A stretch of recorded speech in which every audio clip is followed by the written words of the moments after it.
जी दोस्तों, अस्सलाम वालेकुम। आज हम स्टार्ट कर रहे हैं एसीसी एफ8 टेस्ट ऑफ कंट्रोल का वेबिनार पार्ट 2। हमने इसका जो पार्ट 1 था वो हमने उसके अंदर हमने रिवीजन किया था and we started off with a question. और आज उसी टेस्ट ऑफ कंट्रोल के वेबिनार का पार्ट 2 है, जहां हम दोबारा थोड़ा सा रिवाइज करेंगे और हम कोशिश करेंगे कि हम दो F8 के जो लेटेस्ट पास पेपर्स हैं टेस्ट ऑफ कंट्रोल के, जिसमें एग्जामिनर ने मुख्तलिफ साइकिल्स कवर की हुई हैं, उसको हम इंशाल्लाह कवर करेंगे इस वेबिनार के अंदर। It's very important, so all of you please focus. Ji Fahad, हम स्टार्ट करेंगे and will start from the revision of sales cycle. Once again, जिस तरह मैं पढ़ाता हूँ उसमें फ्लो चार्ट बने हुए होते हैं, लेकिन मैंने फ्लो चार्ट्स के बाद चीज़ों को समराइज कर लिया है। तो हमारे पास ये आ रहे हैं कुछ सेल्स के पॉइंट्स। मैं चाहूंगा कि आप इनको जरा स्पीड में पहले तमाम पॉइंट्स को एक बार पढ़ दें, so that we can start the question. जी स्टार्ट। जी। Credit worthiness to be checked for every customer. Credit limits must be reviewed periodically. Every customer must have a unique customer ID. Credit limit to be approved by sales director, credit controller, independent credit agency, authorized person. Junior clerk staff not to approve credit limits. Junior clerk staff not to approve sales discount. Junior clerk staff not to have access to master data. Point number 8, junior staff, operational staff must only access or insert data in the master records under the supervision of senior staff or approved person. अच्छा, Point एक 9 minute एक says, minute रुकिएगा। जरा एक minute रुकिएगा, एक minute रुकिएगा, एक minute दीजिएगा जरा।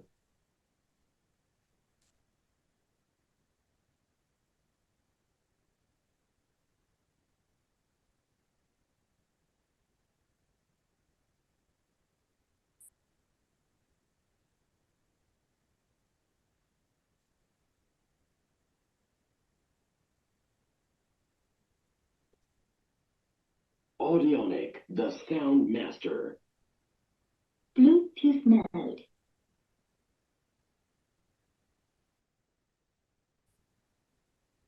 जी Fahad, am I audible? Number 7 से जी दोबारा सर, पढ़ लें जी। ओके। नंबर 7 से जूनियर दोबारा पढ़ लें। फहद, अपना अपना जो माइक है बड़ा परफेक्ट रखें, क्योंकि आपकी आवाज पूरी रिकॉर्डिंग का पार्ट बनेगी, तो मेक श्योर कि आपका इंटरनेट भी बिल्कुल सही हो और बिल्कुल परफेक्ट आपकी आवाज है। ठीक है जी, start. point number 7, junior clerk staff not to have access to master data.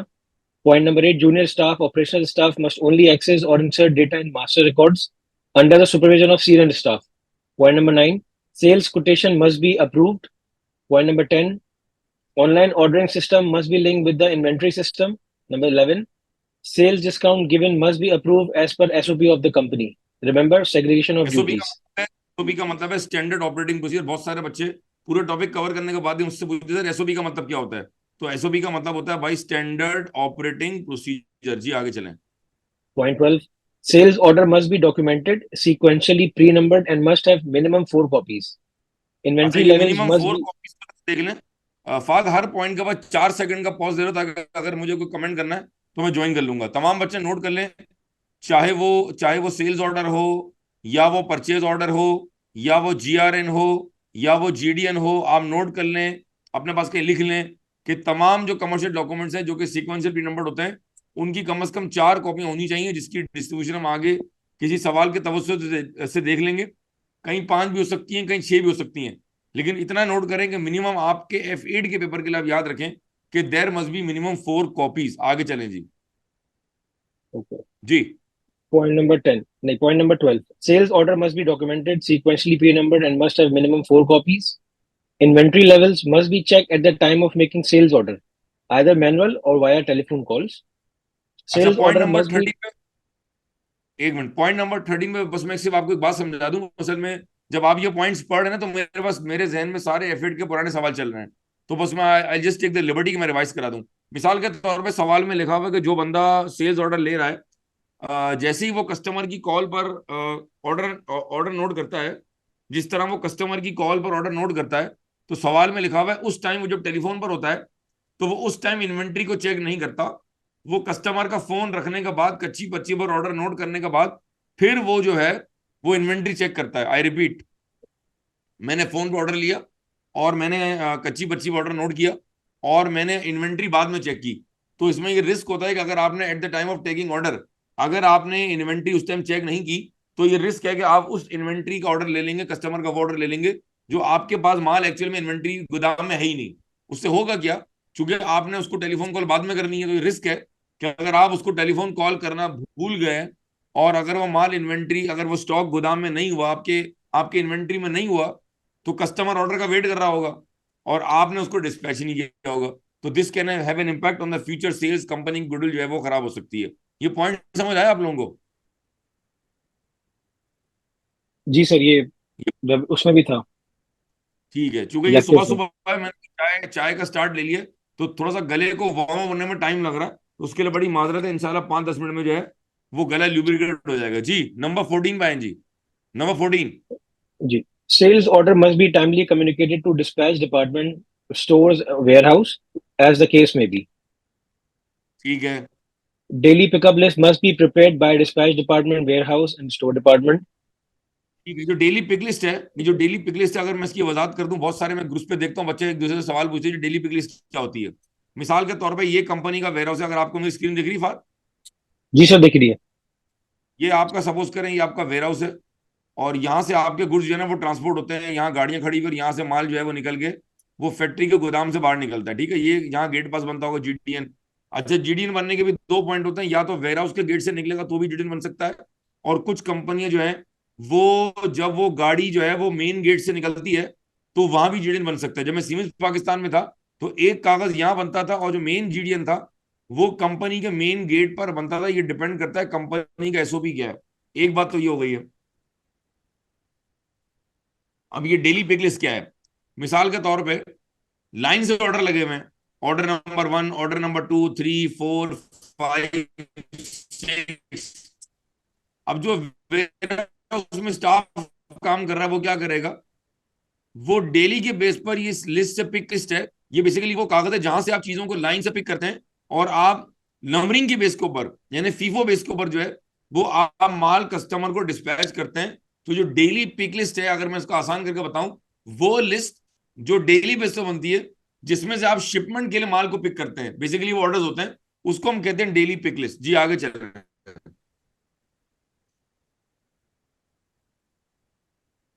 आपकी नंबर आवाज है ना सर, 17 आपकी जी, आवाज आज कट नंबर रही नंबर है सर। 16। आपकी आवाज अच्छा, रुके जरा। ब्रेक, हाँ ब्रेक आ रहा है काफी।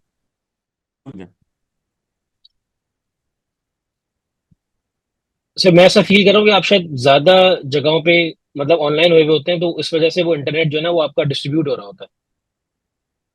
अच्छा, अब जरा दोबारा चेक कर लेते हैं। अब जरा अब बताएं। अभी तो क्लियर आ रही है सर आवाज। बस ठीक है, बिस्मिल्लाह कर, अब इंशाल्लाह प्रॉब्लम नहीं होगी जी। ओके। नंबर 17। नंबर से GDN must be made at the time of goods being, and it should be sequentially pre-numbered and must be approved. GDNs to be filed in the warehouse as well as sent to finance department on timely basis so that sales invoice can be raised on timely basis. अच्छा, एक minute, ये बहुत सारे points हैं जो एक जैसे लग रहे हैं। आप एक काम करें, जरा पॉइंट नंबर 15 से दोबारा पढ़ना शुरू करें, एक मिनट, और आप पॉइंट Okay. नंबर 19 तक आए, बहुत सुकून से पढ़ें जी, सारे बड़े इंपॉर्टेंट पॉइंट है ये। Daily pick list must be prepared by dispatch department, warehouse, or store department. ठीक हो गया।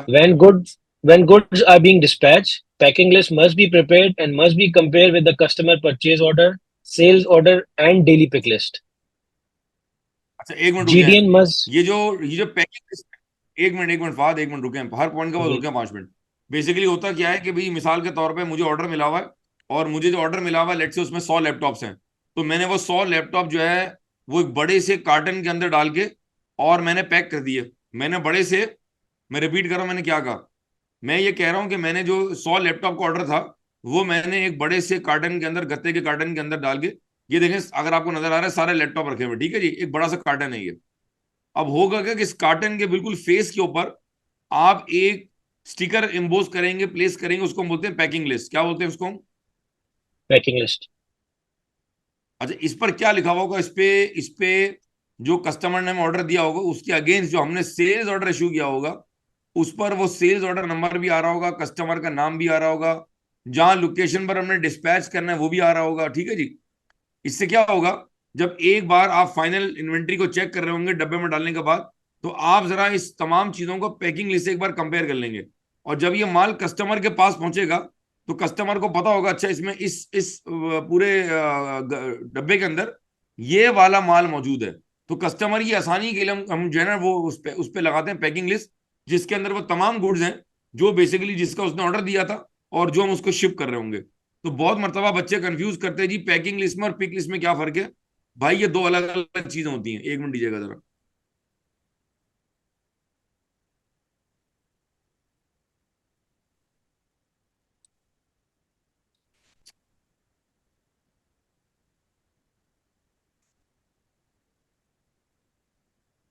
जी माजरत, आगे बढ़ जाए जी। नंबर 17 पे है जी। Number 17। GDN GDN must be made at the time of goods being, and it should be sequentially pre-numbered and must be approved. ठीक, आगे चलें। GDNs to be filed in the warehouse as well as sent to finance department on timely basis, so that sale invoice can be raised on timely basis. ठीक है, अभी for example अगर exam के सवाल में लिखा हुआ है कि जी जीडीएन बनती है और वेयरहाउस में फाइल भी करते हैं, लेकिन ये वाला पॉइंट मिसिंग है। अब अगर आपने ये पढ़ा ही नहीं होगा तो आप एग्जाम में बैठ के ये पिक नहीं कर सकते कि जी जीडीएन की जो कॉपी है वो हमने फाइनेंस डिपार्टमेंट नहीं भेजी, क्योंकि अगर आपने फाइनेंस डिपार्टमेंट जीडीएन की कॉपी नहीं भेजी, इसका मतलब है फाइनेंस वालों को नहीं पता कि आपने माल डिस्पैच कर दिया है, लिहाजा वो सेल्स इनवॉइस को रिकॉर्ड नहीं करेंगे, जिसकी बेस के ऊपर कंपनी का जो रेवेन्यू है वो टाइमली बेस पे रिकॉर्ड नहीं होगा, बोले तो कट ऑफ का इशू आ जाएगा। आगे चलें जी। नंबर 19 पे है जी। Delivery notes must be signed by the customers on dispatch of goods. Acknowledgement. ठीक है।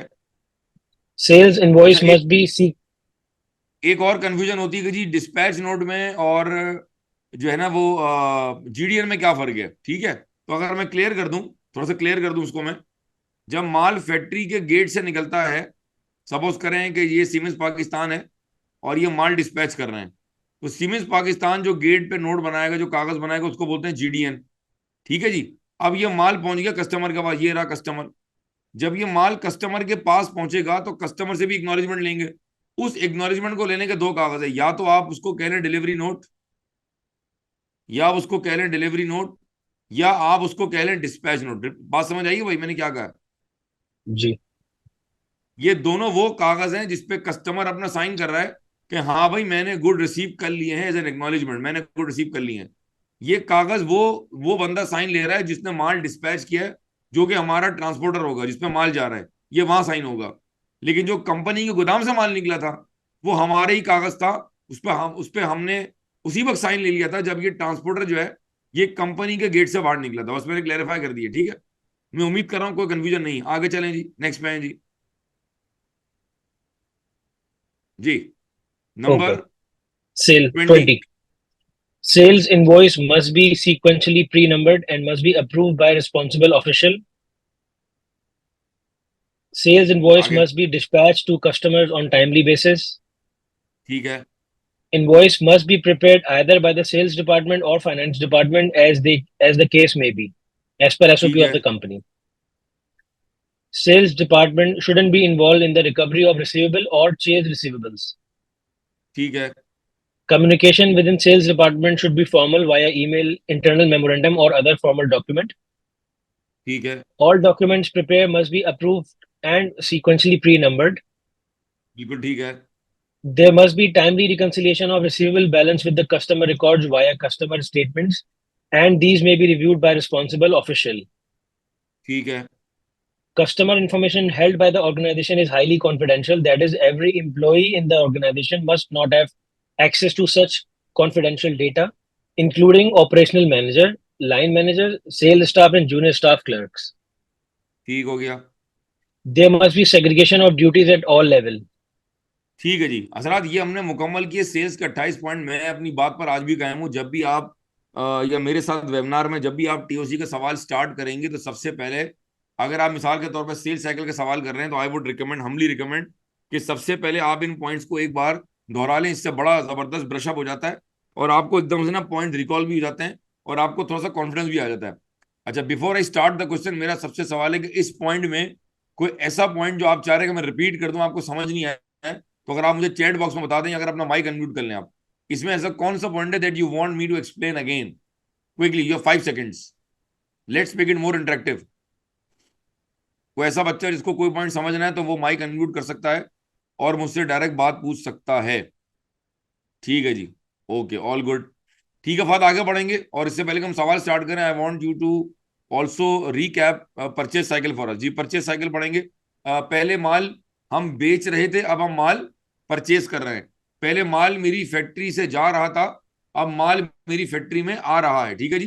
पहले मैं ठीक है। जीडीएन बना रहा था, अब माल मेरी फैक्ट्री में आ रहा है, तो मैं जीआरएन बना रहा हूं। पहले मैं कस्टमर को माल शिप करके उससे डिलीवरी नोट पे साइन ले रहा था, अब जो मेरा सप्लायर है वो मुझे माल डिलीवर करके जब मेरी फैक्ट्री में माल पहुंचाएगा तो वो मुझसे डिलीवरी नोट पे साइन लेगा। पहले मैं सेल्स ऑर्डर इशू कर रहा था, अब मैं परचेज ऑर्डर इशू करूंगा तो ये माल मेरी फैक्ट्री में आएगा। कुछ रिकैप होता है, पहले कस्टमर मुझे पेमेंट कर रहा था और अब मैं सप्लायर को पेमेंट कर रहा हूंगा। ठीक है जी, रिकैप होता है कुछ दोस्तों? जी सर। ठीक है जी, जबरदस्त। जरा पढ़े जी, परचेज साइकिल स्टार्ट करें, बिस्मिल्लाह। Purchase cycle summarize points.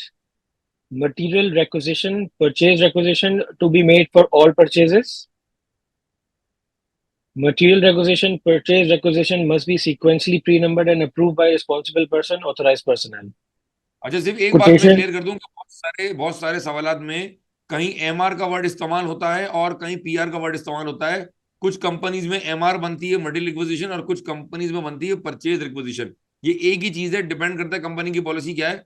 Requisition has been derived from the word request, material requisition, purchase requisition, human resource requisition, check requisition, ये सारे वर्ड्स हैं जो आप कॉर्पोरेट वर्ल्ड में जब इंशाल्लाह जॉब करेंगे, इंटर्नशिप कहीं जाएंगे तो आप ये सारे वर्ड सुनेंगे। जी, number 3। Quotations to be obtained from approved vendors only. ठीक है। Vendor slash supplier list should be updated on timely basis, say annually. When updating vendor आगे। list, input to be taken from all department heads, including head of procurement and purchase. ठीक है। When selecting vendors, various factors must be considered other than cost, that is quality, delivery time, and after sales service. That is value for money must be achieved. अच्छा, अगर आपको याद आ रहा हो value for money हमने कहाँ cover किया था, तो वैल्यू फॉर मनी हम कवर करते हैं जब हम पढ़ते हैं Short on internal this. Audit function, if you all recall, याद आ रहा है? G. तो अगर मैं हल्का सा या रिकॉल करा दूं आपको कि जब हम आईए फंक्शन पढ़ते थे, एक मिनट दीजिएगा, रिकॉर्ड हो रहा है। एक मिनट।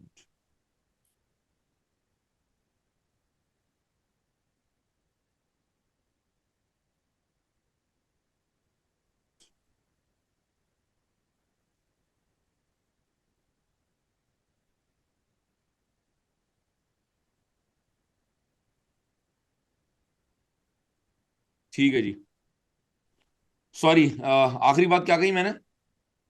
हम लोग इंटरनल ऑडिट में पढ़ते हैं वैल्यू फॉर मनी ऑडिट जिसमें 3 E's आते हैं। ठीक, जब हमने आईए फंक्शन पढ़ा था तो मैं हल्का सा रिकैप करूंगा हमने वहां क्या क्या कवर किया था। हमने वहां कवर किया था ऑपरेशन ऑडिट, हमने कवर किया था फ्रॉड इन्वेस्टिगेशन, हमने कवर किया था बेस्ट वैल्यू ऑडिट, रिस्क। हमने कवर किया था वैल्यू फॉर मनी ऑडिट, और हमने कवर किया था रिस्क मैनेजमेंट, और हमने कवर किया था अदर असाइनमेंट्स। तो क्विकली रिकैप कर दूं, वैल्यू फॉर मनी में भी consider 3 E's: economy, efficiency efficiency. और इफेक्टिवनेस। इफेक्टिवनेस, ठीक है। जी।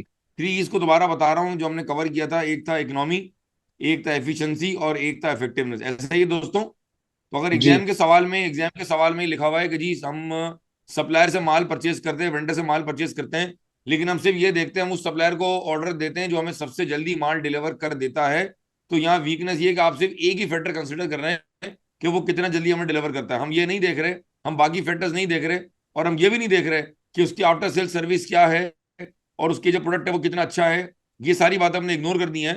तो हमने खाली एक क्राइटेरिया को नहीं देखना, we have to consider multiple things before we are selecting the vendor. तो इसी बहाने मैंने थोड़ा सा वैल्यू फॉर मनी को भी टच कर लिया। ठीक है जी, ये मैं आपकी इजाजत से लिबर्टी ले रहा हूं कि जहां जहां कोई और टॉपिक लिंक हो रहा है तो वहां वह हल्का सा मैं टच करूंगा ताकि आपका थोड़ा सा आपकी मेमोरी भी अच्छी हो जाए और आपको रिवाइज भी हो जाए। जी, नंबर 7 से शुरू करें जी। Purchase order must be made for all purchases irrespective of the amount. ठीक है। Purchase order must be approved as per the expenditure limits authority slab. ठीक है, Purchase orders must be sequentially pre-numbered. बिल्कुल ठीक है। There must be a minimum of 4 copies of POs, purchase order.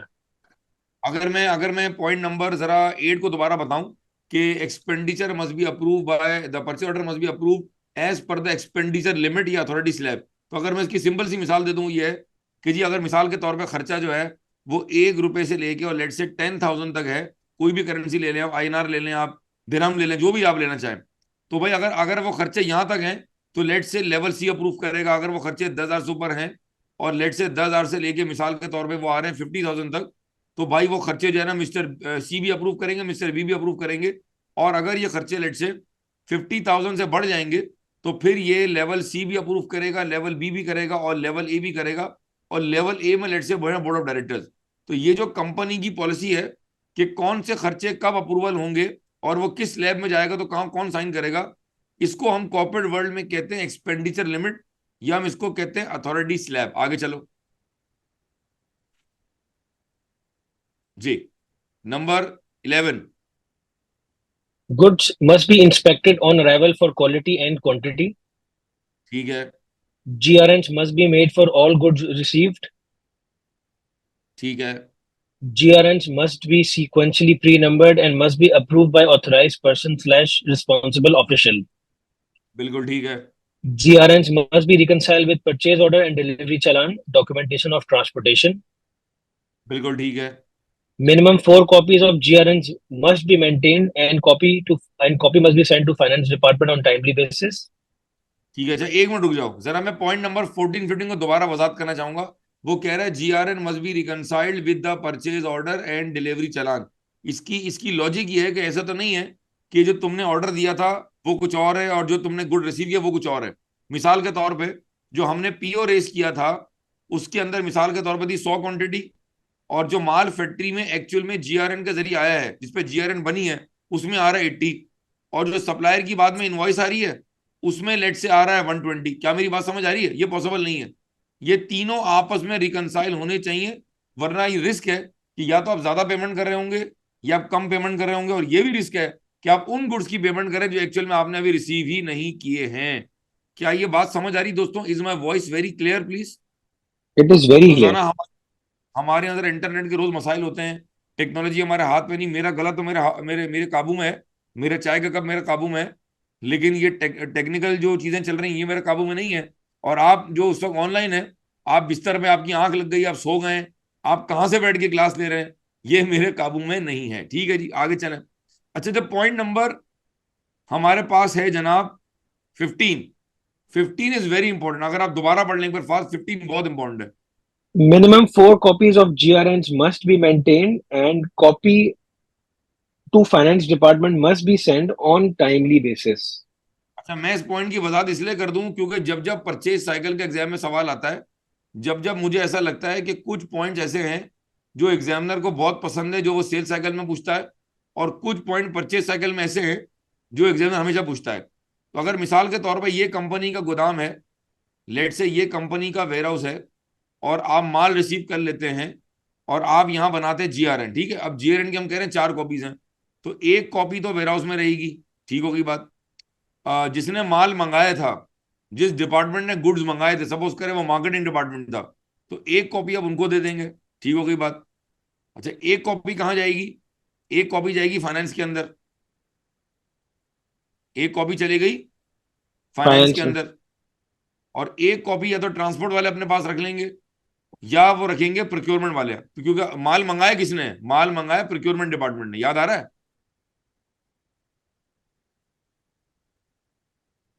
Procurement department, जी भाई confirm करें, आवाज आ रही है ना? Procurement department. तो जी एक जी कॉपी आवाज यहाँ आ रही चली है। जाएगी भाई, तो एक कॉपी यहाँ चली गई। अब ये देखिए कितनी कॉपियां हो गई, ये एक यहाँ रह गई, दो, एक तुम्हारी चली गई कहां पर? ये सेकंड कहाँ थी भाई? सेकंड कहाँ बताया मैंने? सेकंड उस डिपार्टमेंट के पास गई जिसने ये माल मंगाया था, यूजर डिपार्टमेंट जिसको बोलते हैं, भूल गए आप लोग।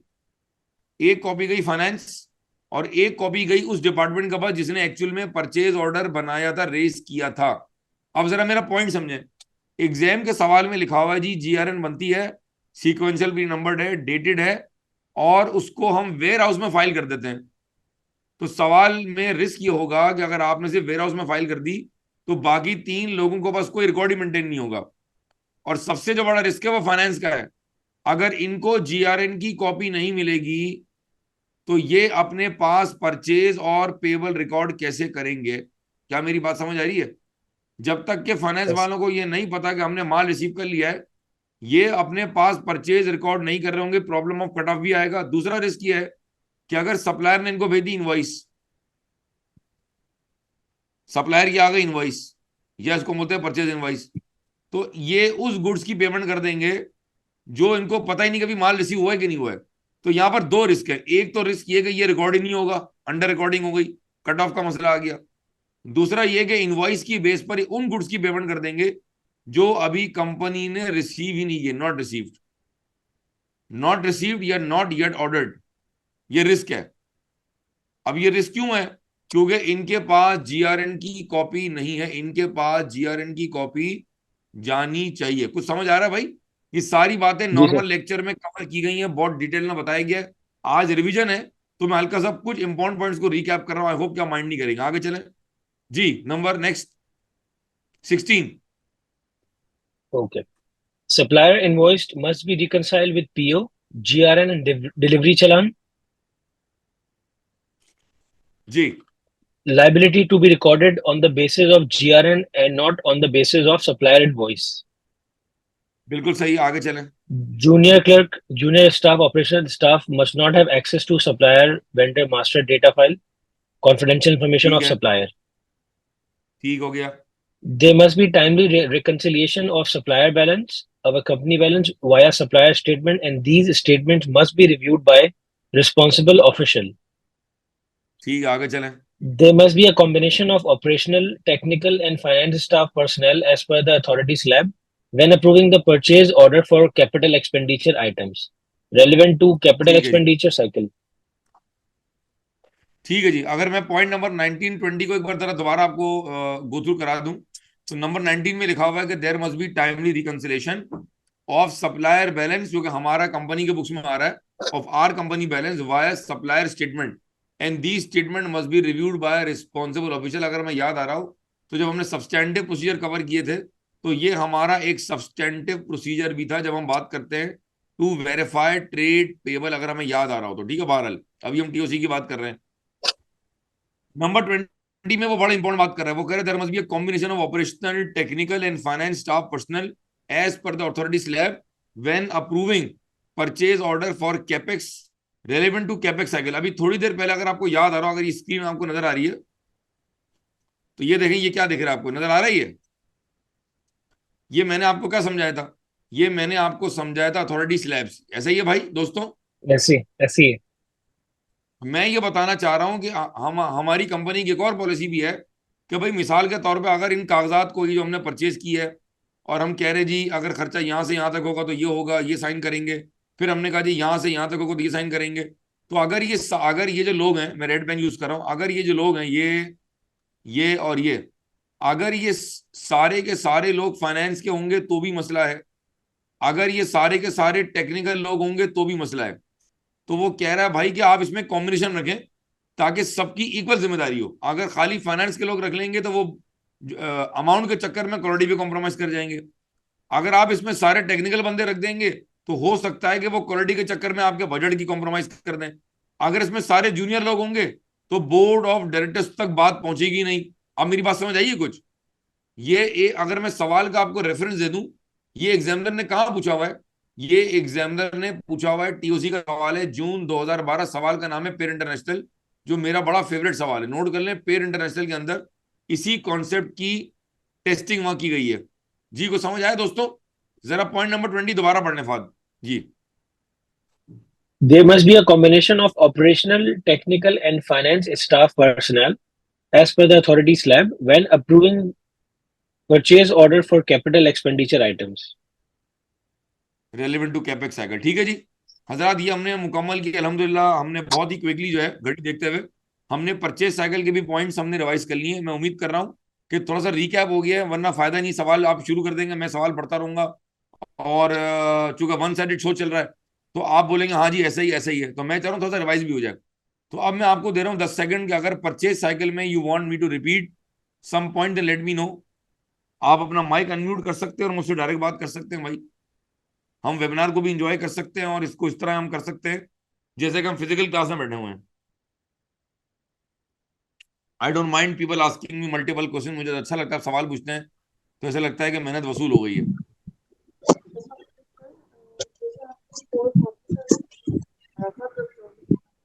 जी नाम बताएं जी, आवाज नहीं आ रही, नाम बताएं please. Areeba.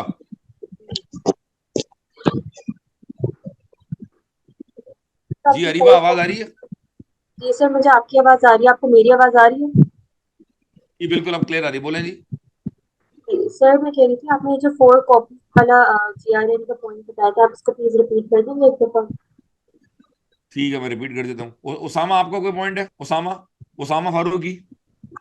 No sir no. जज़ाकल्लाह। उसामा समझ तो आ रहा है ना, साथ हो ना मेरे? जी जी जी सर, समझ में आ रहा जी भाई, मैं अज्यूम कर रहा हूँ कि आप सब लोग मौजूद हैं, जाग रहे हैं, चाय का कप हाथ में है, और हम इंजॉय कर रहे हैं, पढ़ाई को एंजॉय करें और ये पेपर पास करना है। टेंशन लेंगे तो मजा नहीं आएगा। बिल्कुल रिलैक्स करके सुकून के साथ, कोई मस्ता नहीं है, अभी बहुत टाइम है। आप जी जितनी जी बार सर, कहेंगे मैं बिल्कुल। वेबिनार विजन कर दूंगा। बिल्कुल चिल माहौल रखें, बिल्कुल एंजॉय करें। अच्छा जी, अरीबा मैं आपको रिवाइज करा रहा हूँ दोबारा एक बार। अगर फाद अपना माइक आप म्यूट कर लें और अरीबा आप अपना माइक अनम्यूट कर लें तो बड़ा अच्छा हो जाएगा। जी अरीबा, लाइन पर हैं आप? जी सर। ठीक है। अच्छा, अब मैं नाम अरीबा का ले रहा हूं, लेकिन मैं सबको रिवाइज करा रहा हूं, ठीक है? हमने ये कहा, मैंने ये कहा कि जब आप अपने गोदाम में, मैं दोबारा डायग्राम बना देता हूं, इधर देखें। अरीबा, आपको राइटिंग नजर आ रही है मेरी? मैं बना रहा हूँ ये, जी जी सर, आ रही है। देखें, ये कंपनी का वेयर हाउस है, ठीक है? अच्छा, बहुत सारी कंपनीज में वेयर हाउस भी कहते हैं, और बहुत सारी कंपनी में इसी को हम कहते हैं स्टोर्स डिपार्टमेंट। ये वो डिपार्टमेंट है जहां माल डंप हो रहा है आगे, ठीक है? अच्छा, सपोज करें मार्केटिंग डिपार्टमेंट को लैपटॉप चाहिए था। ये रहा मार्केटिंग डिपार्टमेंट, और इनको चाहिए थे लैपटॉप्स। तो इन्होंने एमआर बना के और अपनी रिक्वेस्ट किसको दी होगी? इन्होंने रिक्वेस्ट अपनी दिया परचेज डिपार्टमेंट को, जिसको हम कहते हैं प्रोक्योरमेंट डिपार्टमेंट। ऐसा ही है भाई? ठीक है जी। अच्छा, पीओ चला गया, सप्लायर के पास माल आ गया फैक्ट्री के अंदर, ये कंपनी का मेन गेट है, और ये आ गया ट्रक, और ये आ गया माल। ये माल सबसे पहले कहाँ डंप होगा? ये माल सबसे पहले डंप होगा वेयरहाउस के अंदर, जहां यहां बन गई जीआरएन। अब जीआरएन बनने के दो पॉइंट्स हैं। जीआरएन यहां भी बन सकती है, और जीआरएन कंपनी के मेन गेट पर भी बन सकती है।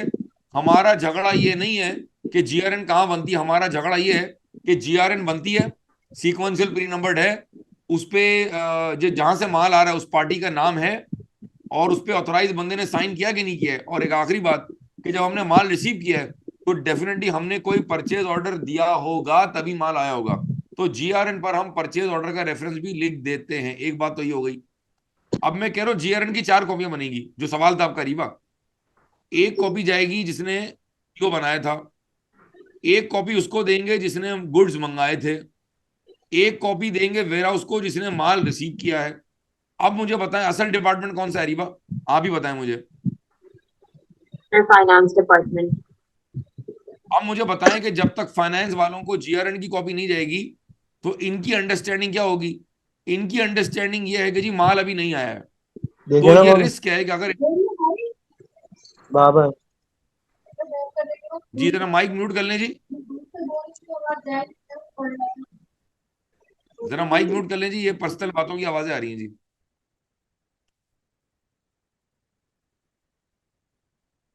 जी, तो मैं क्या कह रहा था, माजरत, जरा माइक चेक कर लिया करें जी, अतराफ चेक कर लिया करें, थोड़ा सा ये प्रॉब्लम होता है। अब मैं कह रहा हूं अरीबा कि अगर फाइनेंस वालों को जीआरएन की कॉपी नहीं मिली तो ये रिस्क है कि ये एंट्री परचेज डेबिट और पेबल क्रेडिट नहीं करेंगे अपने पास। इसका मतलब है, अगर आप अज्यूम कर लेंगे, अगर दिसंबर 31 होता और ये माल आ गया होता और इनके पास जीआरएन की कॉपी नहीं गई, तो ये एंट्री पास ही नहीं हुई। इसका मतलब है, ये अगर हम सब्सटेंटिव की निगाह से देखें तो प्रॉब्लम ऑफ क्या है? कट ऑफ है। एक प्रॉब्लम तो ये हो गया। दूसरा प्रॉब्लम क्या है? दूसरा प्रॉब्लम ये है कि जो सप्लायर था हमारा, उसने भेजी इनवॉइस। सप्लायर ने क्या भेजी भाई? इनवॉइस। इनवॉइस।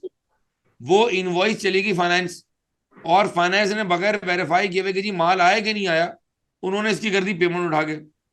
इसका मतलब है यहां रिस्क है कि हमने उन गुड्स की पेमेंट कर दी है जो अभी गुड रिसीव ही नहीं हुए, या ये रिस्क है कि हम उन गुड्स की पेमेंट कर देंगे जिनका अभी हमने परचेज ऑर्डर वेंडर को दिया ही नहीं है। अब ये दो रिस्क हो गए, एक तो इनकरेक्ट पेमेंट, और एक हो गया इनकरेक्ट कट ऑफ। आया समझ अरीब आप? जी सर, आ गया, thank you so much. Clear है? जी सर, पक्का? clear है। थैंक यू चलो सर। ठीक है जी। No, not an issue, not my pleasure, my pleasure. अच्छा जी, कोई और, किसी के जहन में कोई और सवाल? जी, ये थोड़ा सा आज मेरा टैबलेट जो है ना वो जरा सेंसिटिव हुआ है, शायद ये भी एग्जाम का प्रेशर मैं थोड़ा फील कर रहा है आज। हो जाता है कभी कभी, देखें ये रिस्पॉन्ड नहीं कर रहा मुझे आज। तो जब तक हमें काम करते हैं, लेट्स मूव फॉरवर्ड, हम आगे बढ़ जाते हैं। और अब मैं सवाल सर निकाल लेता हूँ, ठीक है जी। जी हजरत, वेलकम बैक। हमने बहुत ही क्विकली जो है वो आज टीओसी के सेकंड वेबिनार के अंदर हमने सेल्स साइकिल के पॉइंट्स को रिवाइज किया, हमने परचेज साइकिल के पॉइंट्स को रिवाइज किया। जिनका ये रिवीजन मिस हो गया, जिनका भाई ये पॉइंट्स नहीं है, तो मैं आपको रिस्पेक्टिव ग्रुप में ऐड करके ये आपसे शेयर कर लूंगा। Let start. और अब हम स्टार्ट करने जा रहे हैं हमारे आज के सेशन का टीओसी का पहला past paper, which is March June 2022। I repeat, इस वेबिनार में हम कवर कर रहे हैं टेस्ट ऑफ कंट्रोल, और आज मैं उसके करा रहा हूं आपको लेटेस्ट पास पेपर्स। और हम करने जा रहे हैं मार्च जून 2022 का ये paper. It's a very good exam, और ये आप अपने मॉक के लिए भी रख सकते हैं। इस वक्त जो सामने सवाल गुजर रहा है वो ऑडिट रिस्क का है, जो हम ऑलरेडी कवर कर चुके हैं। हम इस वक्त आ जाएंगे टेस्ट ऑफ कंट्रोल के ऊपर। क्वेश्चन नंबर 2 है जी, ये हमने पिछले वेबिनार में इसकी रीडिंग की थी, लेकिन आज हम इसको प्रॉपर सॉल्व करेंगे। तो I would request all of you, जहां तक मेरी आवाज जा रही है, कि अपने पास कागज पेंसिल पकड़ लें, ताकि आप मेरी अहम बातों को भी नोट करें, और आप अपने साथ अगर पढ़ते पढ़ते वीकनेस आ रही इसको भी नोट कर लें। और जब हम इसका आंसर पढ़ेंगे तो मैं आपको आंसर के कीवर्ड्स मार्क करवाऊंगा। बहुत इंपॉर्टेंट सेशन है, अगले 45 मिनट 1 घंटा आपने बहुत फोकस करना है भाई। जी तलब अपना फाद भाई, आप तैयार हैं? और आप सबसे पहले जो है जी सर। सवाल की रिक्वायरमेंट एक बार दोबारा पढ़ लें। मैं आपके लिए जरा स्क्रीन को थोड़ा सा क्लियर कर रहा हूं, ताकि तमाम बच्चे इसको जरा एक बार तरीके से नोट कर लें। Let start at the count of 3। आप पढ़ेंगे रिक्वायरमेंट नंबर 20 है जी, start. In respect of sales system of W and Co, identify and explain three direct controls on which the auditor may seek place reliance. अच्छा, एक minute And रुकिएगा, तमाम dis- बच्चे note करें कि एक जमाने में बच्चों के जहन में होता था कि जी टीओसी का सवाल जो है हमारे पास, जो टेस्ट ऑफ कंट्रोल का सवाल होता है, उसमें एग्जामिनर सिर्फ जो है वो वीकनेस पूछता है। भाई ये आज से कुछ साल पहले था, अब ऐसा नहीं है। अब एग्जामिनर एक ही सवाल में वीकनेस भी पूछ रहा है, वो आपसे कंट्रोल स्ट्रेंथ भी पूछ रहा है, वो वीकनेस के बाद रिकमेंडेशन भी मांग रहा है, और वो कंट्रोल के अगेन टेस्ट ऑफ कंट्रोल भी पूछ रहा है। जरा बात को समझें, एक टॉपिक आपकी जान ले सकता है। बुरा ना बनाए और ना परेशान हो, मैं डरा नहीं रहा, लेकिन मैं आपको वार्न कर रहा हूं कि अगर आपने टॉपिक को हल्का किया तो ये पेपर में बहुत मुश्किल होएगा आपके लिए। आप देखें ना, एक ही सवाल में वीकनेस भी पूछ लिया, रिकमेंडेशन भी पूछ लिया, कंट्रोल भी पूछ लिया, और टीओसी भी पूछ लिया। क्योंकि एग्जामिनर टीओसी के टॉपिक को भाई 20 नंबर तक लेके चला गया है। 20 नंबर का मतलब क्या हुआ? 20 नंबर का मतलब हुआ तुम्हारे पासिंग नंबर के 40%। तो 40% मार्क्स तुम्हारे जो है वो टीओसी के सवाल में रखे हुए हैं। अब वंस अगेन, सेलेक्टिव स्टडी नहीं होगी, तमाम साइकिल कवर करेंगे जी। नंबर 2 पढ़ लें जी, B2, बी का 2, Fahad. okay. A test of control, the auditor should.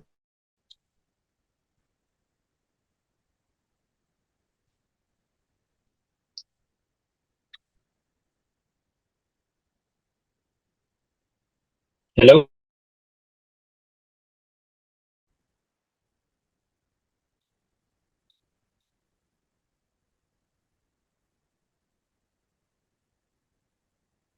Sir आपके माइक ऑफ है, आपकी आवाज नहीं आ रही है।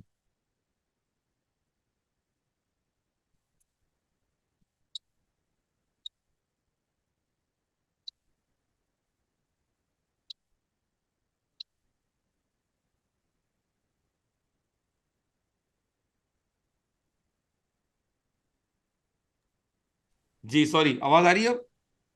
अब आवाज आ रही है सर, आपकी स्क्रीन तो मूव कर रही थी बट आपकी वो नहीं आ रही थी। चले जी, मैं जरा असल में चाह रहा था कि आपको मेरी आवाज की कदर भी थोड़ी सी हो। ठीक है जी, तो लेट स्टार्ट, दोबारा करते हैं जी। B1 पढ़ लें जी, B1। Identify and explain three direct controls on which the auditor may seek to place reliance. जी नंबर 2, आगे बढ़ते जाए, पूरा सवाल पढ़ लें अब आप। Describe a test of controls the auditor should perform to assess if each of these controls is operating effectively. Number C, identify and explain five deficiencies in W&Co payroll and bank system and provide a control recommendation to address each of these deficiencies. ठीक है जी, कितने mark का सवाल है भाई? Total 20 marks का है। ठीक है जी, उसने आपसे पूछे 3 कंट्रोल बताएं और उनका टेस्ट ऑफ कंट्रोल बताएं। ये हो गया 6 मार्क्स। फिर उसने आपसे पूछा जी 5 डेफिशिएंसी बताएं। अब आप ये चेक करें कि सवाल में कितनी साइकिल्स आ गई। सवाल में सेल्स साइकिल भी पूछ लिया, सवाल में पेरोल भी आ गया, और सवाल में बैंक साइकिल भी आ परचेज। गई। जी, जी। मेरी बात समझ आ रही? तो अब आप सेलेक्टिव स्टडी नहीं कर सकते, आपको तमाम साइकिल कवर करनी। Without any further delay let start. सवाल यहां से शुरू करेंगे जी। Question number 2, March June 2022। Question number 2 जी, start. It is July 2005. You are an audit supervisor with Welch and Co. You are currently reviewing notes in relation to the internal controls in place at your client. W and Co. Manufacture and sells luxury bed linen wholesale to hotel trade and direct to the public from its factory store. It has a year ending 31st of August 2005. अच्छा, TOC के सवाल में जो balance sheet date है ना, बस वो आप मार्क कर लें। हो सकता है वो इंपॉर्टेंट हो सकता है वो इंपॉर्टेंट ना हो, लेकिन ऐसा फॉर्मेलिटी जो है वो आप बैलेंस शीट डेट को अपने पास कहीं नोट करके कहीं पार्क कर दिया करें। आगे चले जी, sales cycle ji. Sales cycle. W & Co. implemented a new sales system in May 2005. The new system was fully tested prior to its implementation and will be run in parallel with the old system until the year end. W & Co. internal audit department is responsible for comparing the output from the old and new system, investigating any discrepancies and making recommendations for further action. अच्छा, please ये The note कर लें, company तमाम बच्चे note कर लें कि इस सवाल में आपने वीकनेस नहीं ढूंढनी, आपने ढूंढने कंट्रोल्स। वो कह रहा है identify and explain 3 direct controls.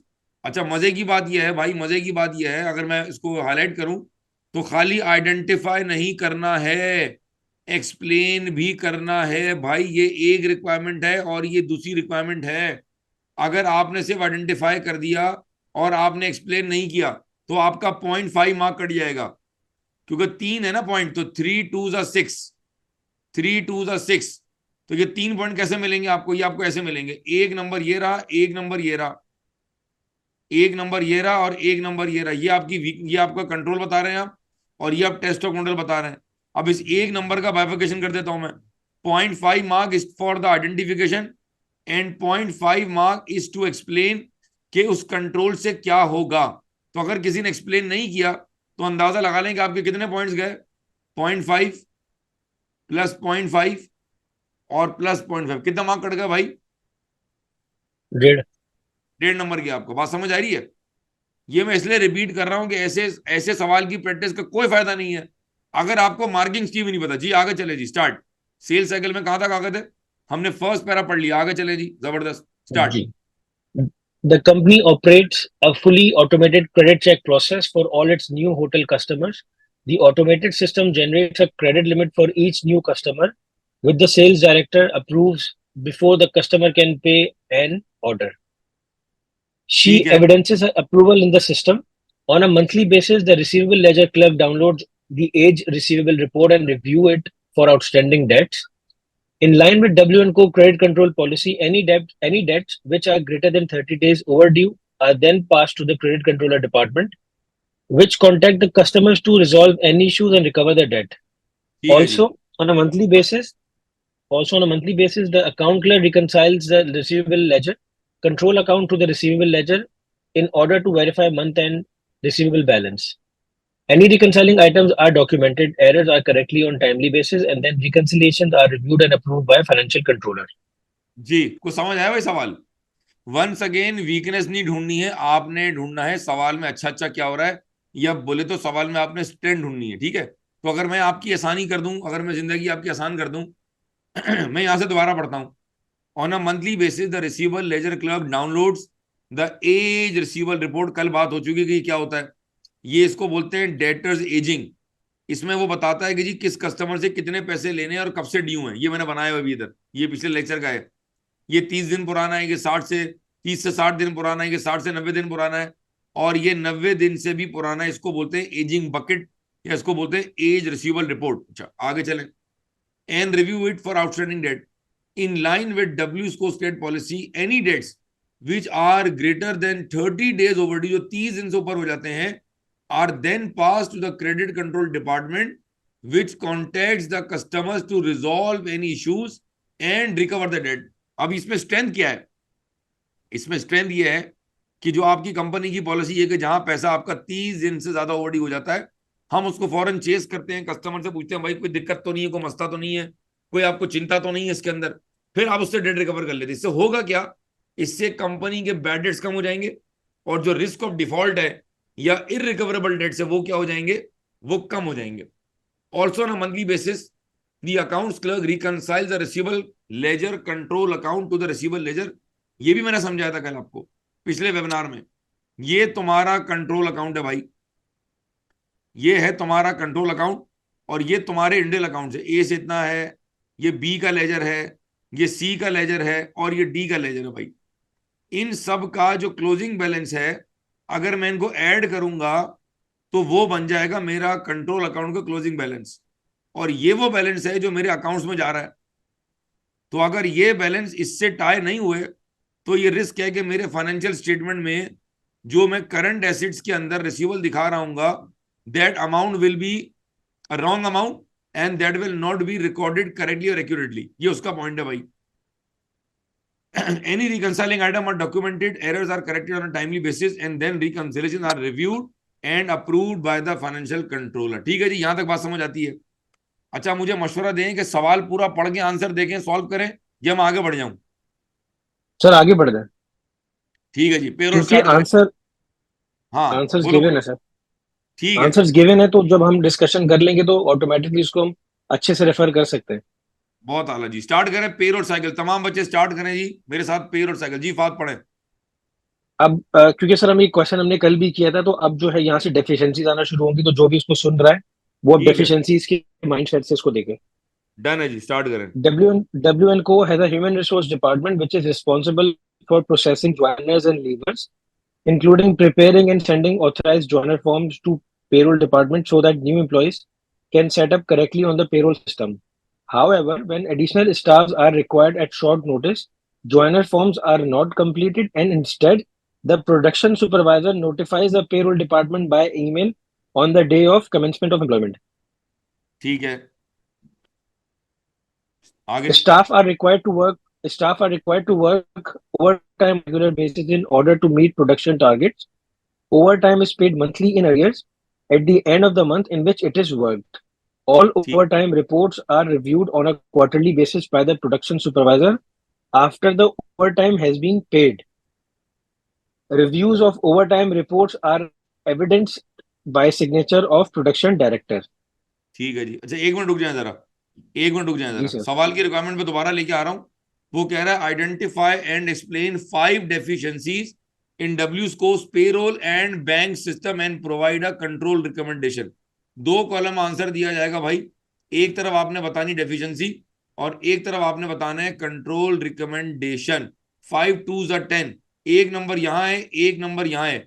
इसका ब्रेकअप क्या है, 0.5 मार्क में आपने डेफिशिएंसी बतानी है और 0.5 नंबर में आपने बताना है उसका इम्पैक्ट क्या होगा। Impact can be quantitative, impact can be qualitative, और impact can be a combination of both. ठीक है, रुक जाए जरा। अब अगर मैं आपको हेल्प करने के लिए, थोड़ा सा मोटिवेट करने के लिए, अगर मैं इस पैरा में बता दूं कि वीकनेस क्या है, आपके साथ डिस्कस कर लूं, तो दैट वुड बी ग्रेट। वो कह रहा है staff are required to work overtime on a regular basis. What is overtime? मिसाल के तौर पे एक दफ्तर के औकात है 9 to 6। एक दफ्तर के नॉर्मल टाइम है 9 से 6।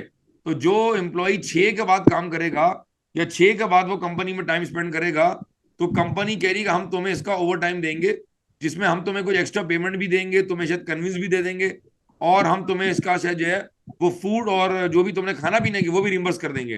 तो नॉर्मल टाइम के आवर्स अलग रिकॉर्ड हो रहे होंगे और ओवर टाइम के आवर्स अलग रिकॉर्ड हो रहे होंगे। अब वो कह रहा है over time is paid in arrear.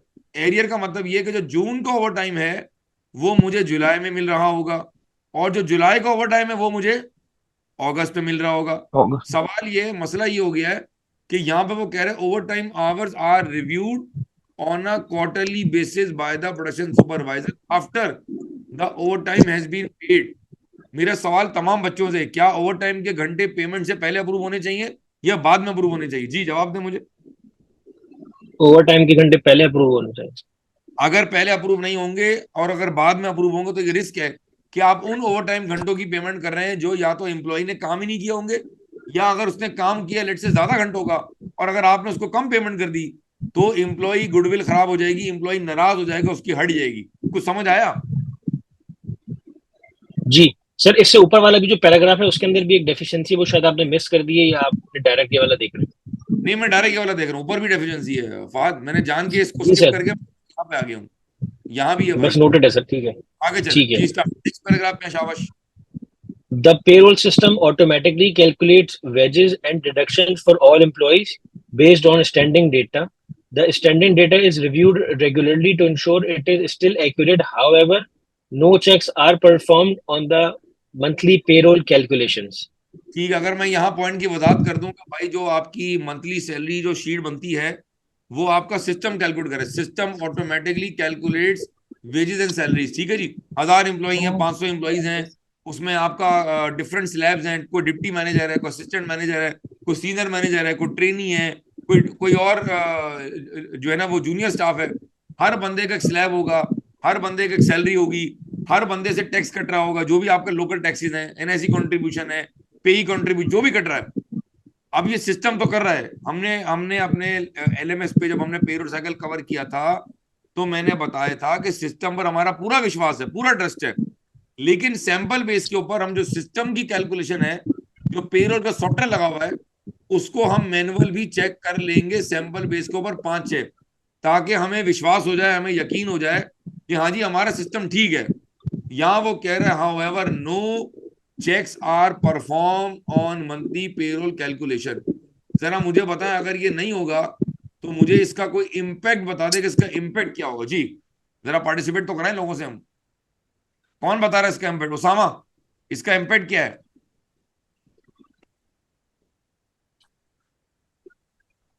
Ji Usama line पर है? ठीक है, अच्छा जी, कोई हमारे दोस्त इंडिया से अगर बात कर लें, Aanchal Saini, if you can just tell the impact. जी उसामा लाइन पर हैं आप, इम्पैक्ट बताएं मुझे इसका जरा।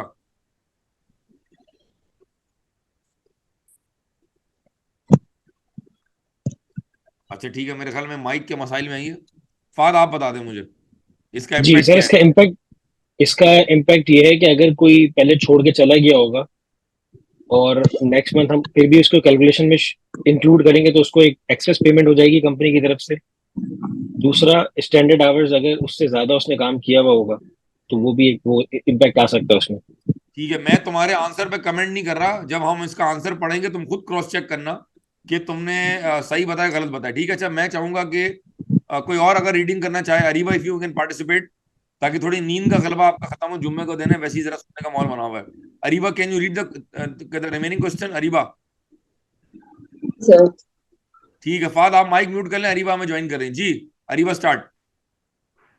in May each year, all employees receive a bonus, the amount of which varies depending upon their performance.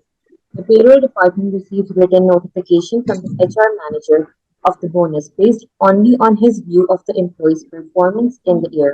The bonuses for 20x5 were input into the payroll system by the payroll clerk. After May's payroll had been processed, a small number of employees notified the payroll department that the bonus they had been paid did not agree to their bonus confirmation letter. This occurred in June 20x5. ठीक है, मैं दोबारा पढ़ूं मेरे को? Thank you Areeba, बहुत अच्छा पढ़ा आपने। In May each year all employees receive a bonus, the amount of which, क्या कह रहा है वो कह रहा है the amount of which varies depending upon their performance. The payroll department receives written notification from the HR manager. भाई मुझे बताएं, सारे एम्प्लॉयज का बोनस अप्रूव करने वाला और सारे एम्प्लॉयज का बोनस डिटरमिन करने वाला भाई तू कौन है भाई? ये बहुत ही जूनियर बंदा है। एचआर मैनेजर हो सकता है, इस प्रोसेस का पार्ट हो।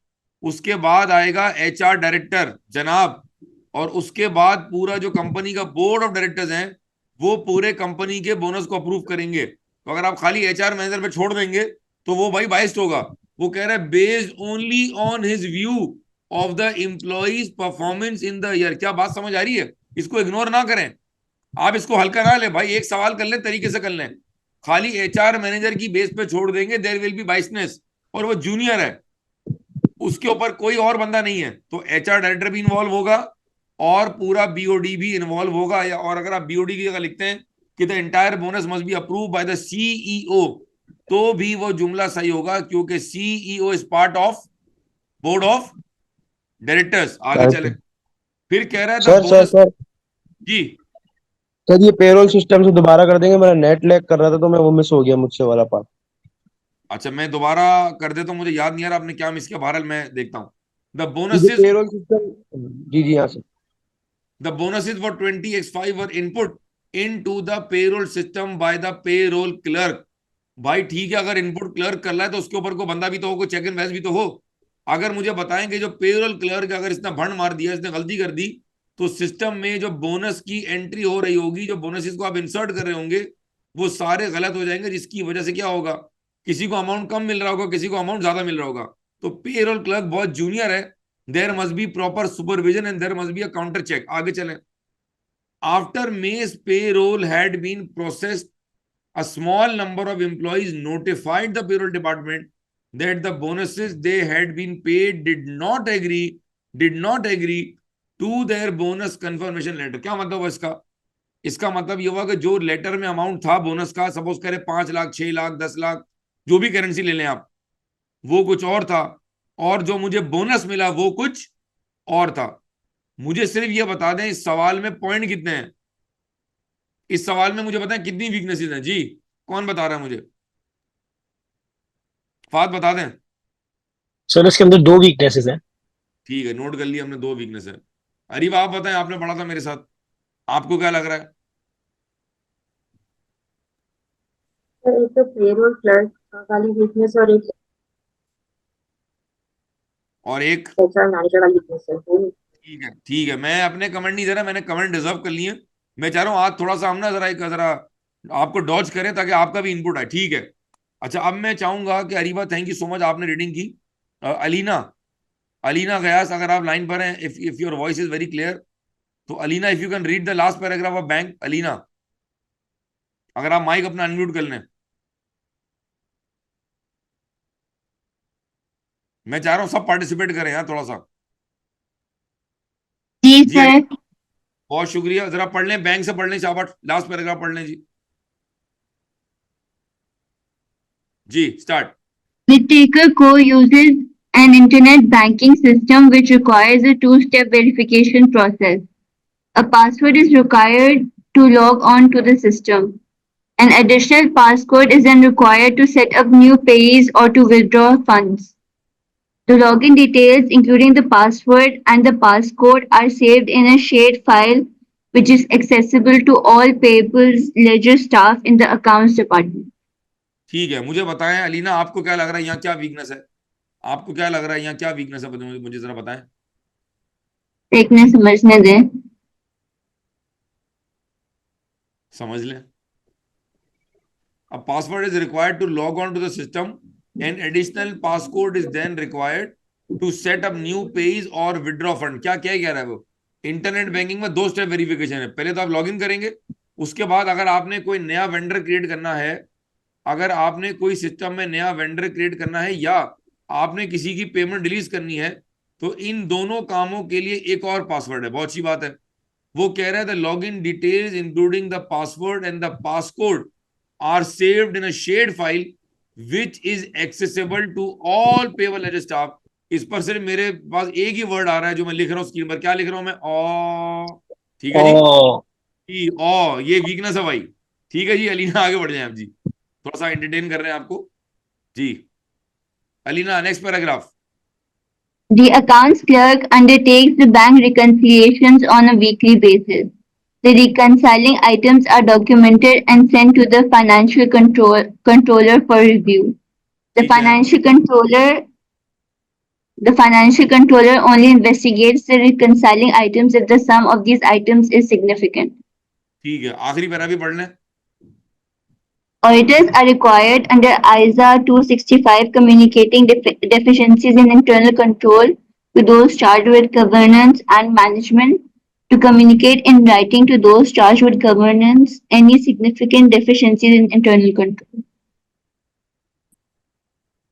ठीक है जी। अच्छा अब जरा मुझे बताएं, तमाम बच्चे जो लाइन पर मौजूद हैं, जरा इसको एक बार दोबारा पढ़ लें और मुझे बताएं कि वीकनेस क्या है। अलीना ही बताएंगे, लेकिन मैं चाह रहा हूं तमाम लोग इसको एक बार दोबारा पढ़। अलीना आप भी पढ़ लें। आप जी कहें तो सर। मैं पढ़ देता हूँ। The account clerk undertakes bank reconciliation on a weekly basis. एक तो सबसे पहले जो वीकली है वो ये बहुत लंबा टाइम है। This should be more frequent, एक पॉइंट तो ये हो गया, this should be more frequent, ठीक है। और एक इसमें वीकनेस है, the reconciling items are documented and sent to the controller for review. The financial controller only only only only investigate the reconciling item if the sum of these item is significant. अगर मैं इसको यूं portray करूं, यूं समझाऊं आपको, कि मिसाल के तौर पे अगर मेरे पास जो अनप्रेजेंटेड चेक्स हैं, अगर मेरे पास जो अनप्रेजेंटेड चेक्स हैं वो लेट से 1.5 मिलियन के हैं, जो कि मैं बैंक रिकॉर्ड में माइनस कर रहा हूं, और अगर मेरे पास जो अनक्लियर्ड चेक्स हैं ये हम बैंक रिकॉर्ड में लेस करते हैं, अगर हमारा जो स्टार्टिंग पॉइंट है वो है balance as per bank. Normally दुनिया में जो बैंक रिकॉर्ड बनती है वो बैलेंस एज पर बैंक से स्टार्ट होती है, फिर हम उसमें अनप्रेजेंटेड को माइनस करते हैं और अनक्लियर्ड चेक्स को हम ऐड कर देते हैं। बात सुनिएगा जरा, मैं 1.5 से लेस कर रहा हूं और मैं 2 मिलियन से ऐड कर रहा हूं, तो नेट इम्पैक्ट क्या आ गया फाद? 5 लाख का आ गया सर। ठीक है, पॉजिटिव आ गया। अब कंपनी की पॉलिसी क्या है? कंपनी की पॉलिसी ये है कि भाई की जो रिकंसाइलिंग आइटम का सम है, ये जो सम है अगर ये 2 मिलियन से बड़ा होगा तो ये अप्रूवल में जाएगा। तो मैं अपना सर पकड़ के बैठ जाऊंगा भाई कि अगर ये बड़े अमाउंट से प्लस हो गया, बड़े अकाउंट से माइनस हो गया, और ये जो बैलेंस है, ये जो चुन्ना मुन्ना सा है, अगर ये हमारे थ्रेशोल्ड से ही निकल गया तो फिर तो बैंक रिकॉन का जो अप्रूवल का मकसद है वो सारा मकसद ही फौत हो जाएगा। इसका मतलब है कि तो बहुत बड़ी वीकनेस हो जाएगी भाई। बात समझ आ रही है फाद? जी जी सर, मुझे आ रही है आवाज, बिल्कुल आ रही है। मतलब इसका यस मतलब सर। ये होगा कि, इसका मतलब है कि भाई अब सम मत देखें आप, irrespective of the sum of these two item, जो रिकंसाइलिंग आइटम है, हर बैंक रिकॉन जो है वो अप्रूवल में जानी चाहिए। जी भाई, सवाल समझ आया मैं कुछ तमाम दोस्तों? क्लियर है सर सवाल। अच्छा, अगर मैं हल्का सा कमेंट ले लूं तमाम दोस्तों से, मुझे बताएं ये सवाल जो है आसान था क्या मुश्किल था? फात पहले आपसे शुरू कर लेते हैं, आसान था मुश्किल था? सर ये आसान सवाल है एज कम्पेयर टू जो टीओसी के अदर सवाल है। अगर वो ठीक है, बच्चे अटेम्प्ट करेंगे ना, पता चलेगा। ठीक है। आंचल, ये फ्रॉम इंडिया, सवाल आसान है मुश्किल है? दिक्कत तो नहीं भी समझने में? मुझे नहीं पता कि आपने टीओसी कैसे पढ़ा हुआ है। ठीक है। अलीना, आसान था मुश्किल था? आसान था सर। आसान था। अरीबा, आसान था मुश्किल था? तो बहुत आसान है। बहुत आसान अल्लाह था, क्या अकबर। बात है। आरफा खान, आसान था मुश्किल था?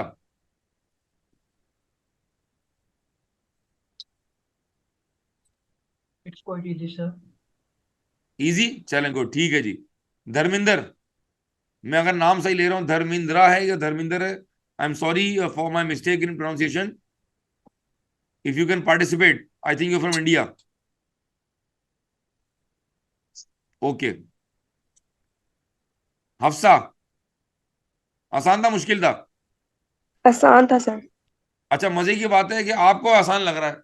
मैं आपको सरप्राइज देता हूँ कि सवाल आसान नहीं था, ये आपको भी आसान लग रहा है क्योंकि हम सब मिल के इसको डिस्कस कर रहे हैं, एग्जाम प्रेशर नहीं है। सर साजिद जो है वो हंसते खेलते बड़े मोहब्बत से हमें देखते हुए कैमरे में समझा रहे हैं, तो एक माहौल बना हुआ है।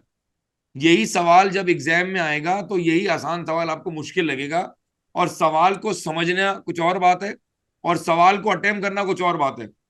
तो जब आप इसका आंसर देखेंगे तो आपका हो सकता है कमेंट चेंज हो जाए कि नहीं सर ये तो बड़ा मुश्किल है। तो अब एक काम करें, जरा हाथ में कागज पेंसिल निकाल लें प्लीज,